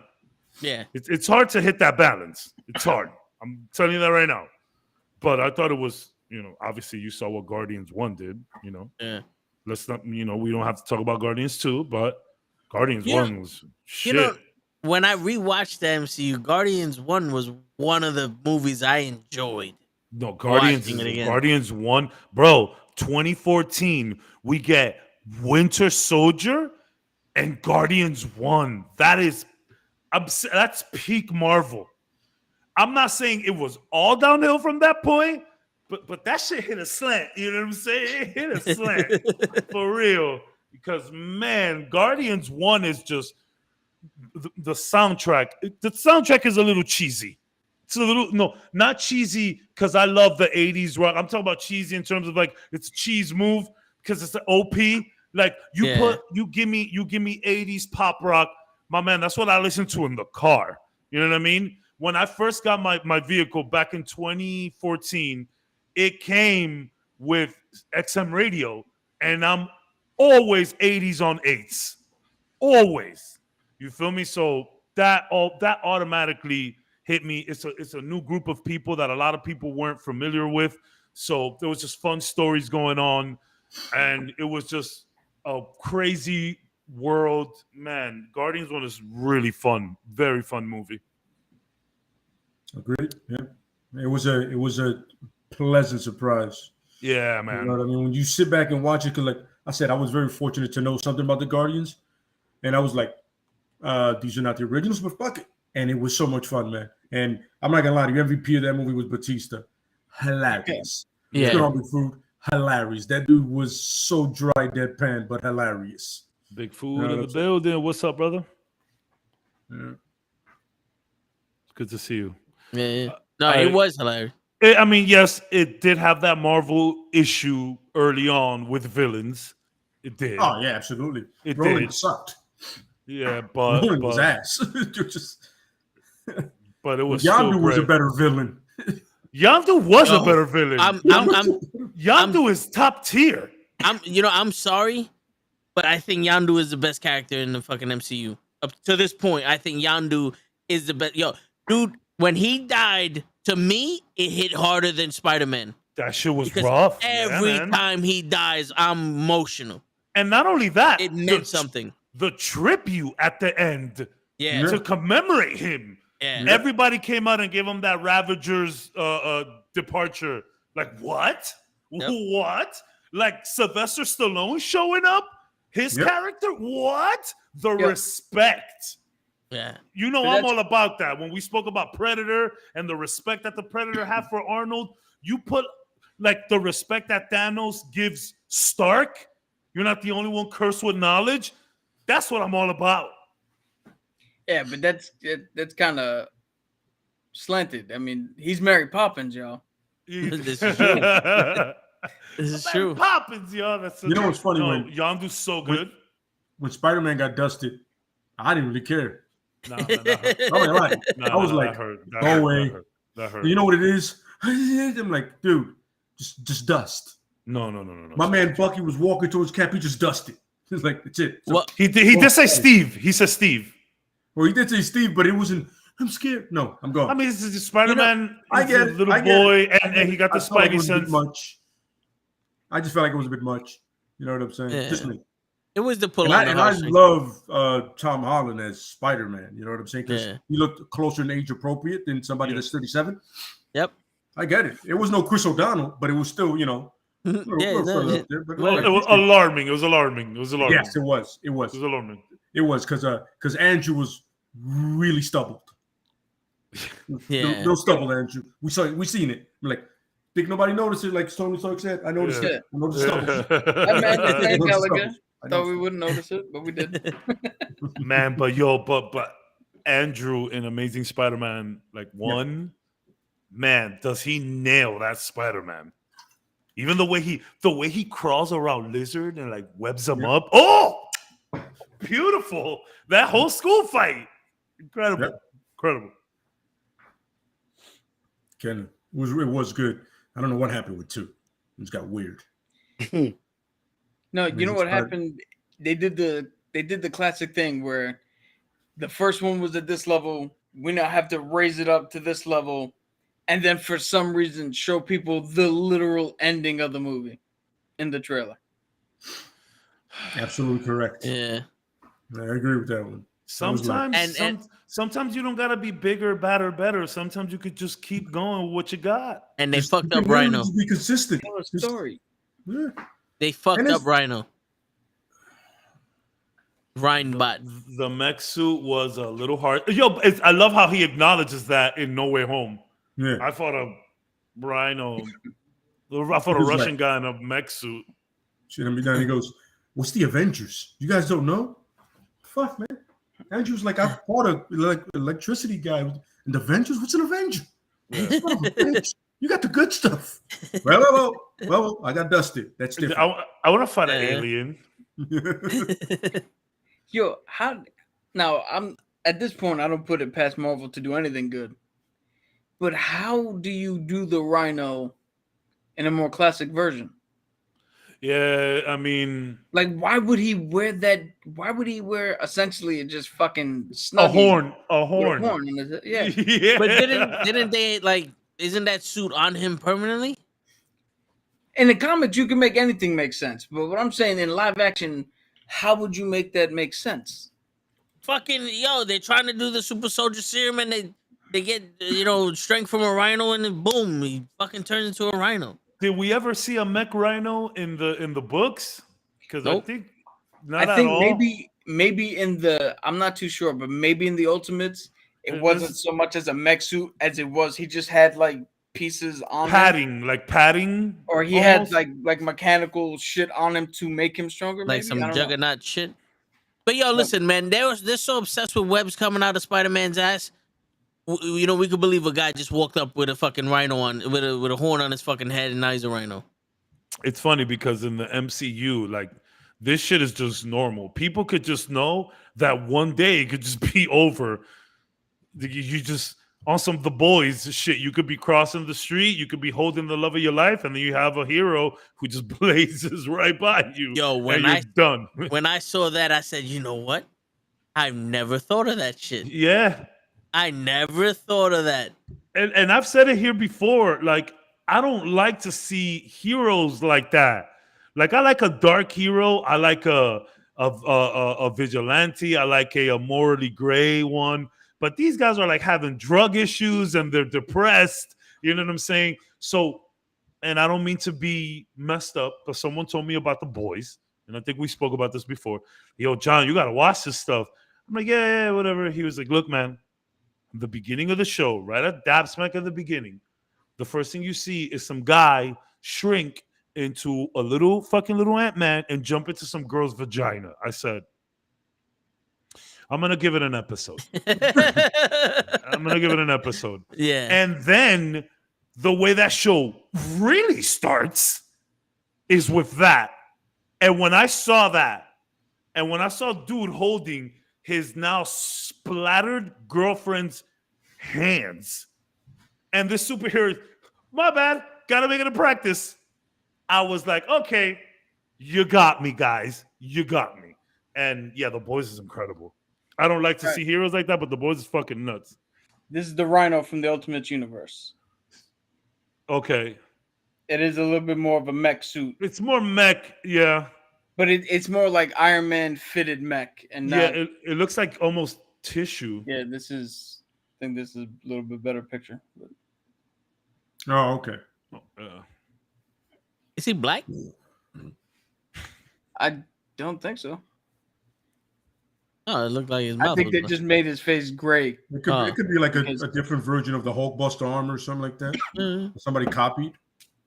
Or shit, wasn't pieces of it getting torn off and and not Wakanda, but wherever they were in Africa. Sokovia. No. Oh yeah, the place. Yes, where they fought. Yeah, where he fought the Hulk. Zimbabwe. Fuck it. They is what it is. We can have somebody take that and fucking remake it, and this dude was a rhino hunter or a poacher or some shit. And so there's this card game that came out a little while ago called Hearthstone, and one of the creators of that card game is Ben Brode. Ben Brode is now working on another card game, but Marvel based. It's called Marvel Snap. And in this shit, they had a Hulkbuster Black Panther suit. I was like, whoa, that shit looks sick. I was like, whoa. But yeah, obviously this is some other shit. And the card game doesn't look as fun as Hearthstone. I really got into Hearthstone. Like, I was wasting money buying card packs on Hearthstone. Like, I bought a PC that I streamed with for like 3 months at the time. And then after that, it was just Hearthstone that I played on it. This doesn't look as fun, but a Hulkbuster Black Panther, that is crazy. They did a whole video on it. They said that they are trying to make this game faster. Literally only takes 2 or 3 minutes a match. 3 minutes. You get your cards and you just go. Because you play at the same time. Yeah, there is no I make a move, then you make a move. It's go, and you just make your moves. Other person makes their moves, and you hope your moves are better. Yeah, because Black Panther has had a big suit before, but I don't know if it was like quote unquote Hulkbuster. The whole point of this one is that they're literally crossing over the multiverse, and it's each character has multiple variants on him. So you can have a whole deck of Black Panthers, and each one of them is a different fucking Black Panther, and not just a copy of the same one you have. Did you play Hearthstone, Cap? Nah, Magic the Gathering is as far as I went with cards. I respect that. I respect them. A little bit of Yu-Gi-Oh too. And some Pokemon. Okay.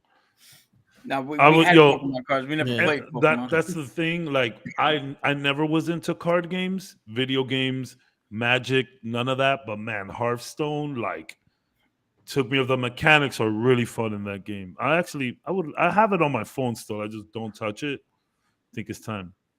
Yeah. Show. Any final thoughts, King Joffrey?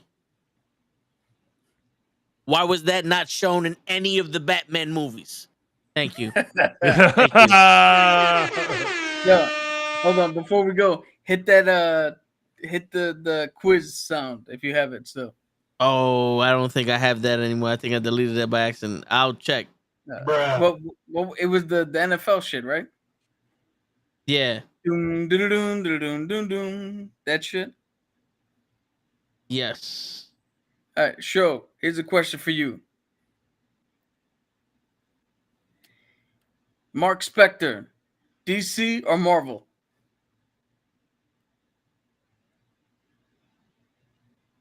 You're muted.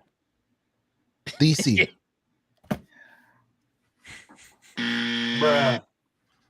Where was that other one? You fool.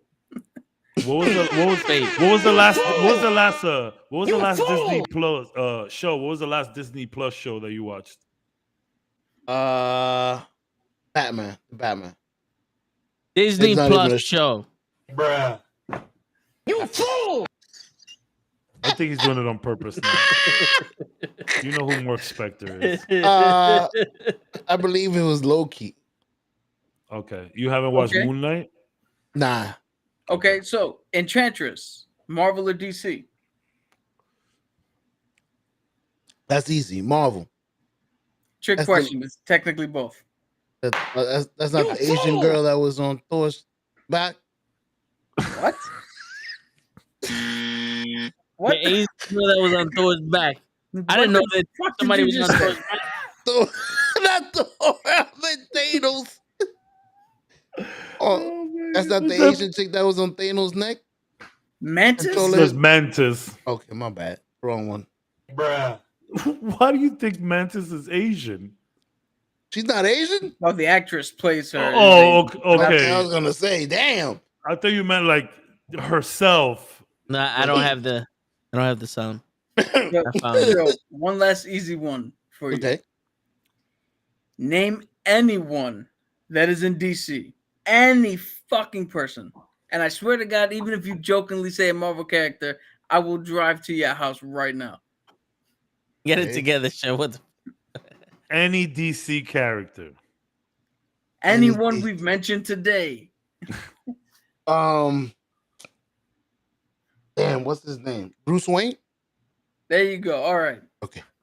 There you go. And his alter ego? Batman. Good job, show. Question. Speaking about Moon Knight, you guys been talking about that for a while. Well, Moonlight did win the Oscar despite what La La Land had to say. Bruh. Yo, someone banned Kenny from the chat for 5 minutes. Is Moon Dragon the same? Why would you think that's the same? Or related in any kind of way? Just, Are you asking because there's Moon in both of their Because names? Moon, Right. yeah. You a fool!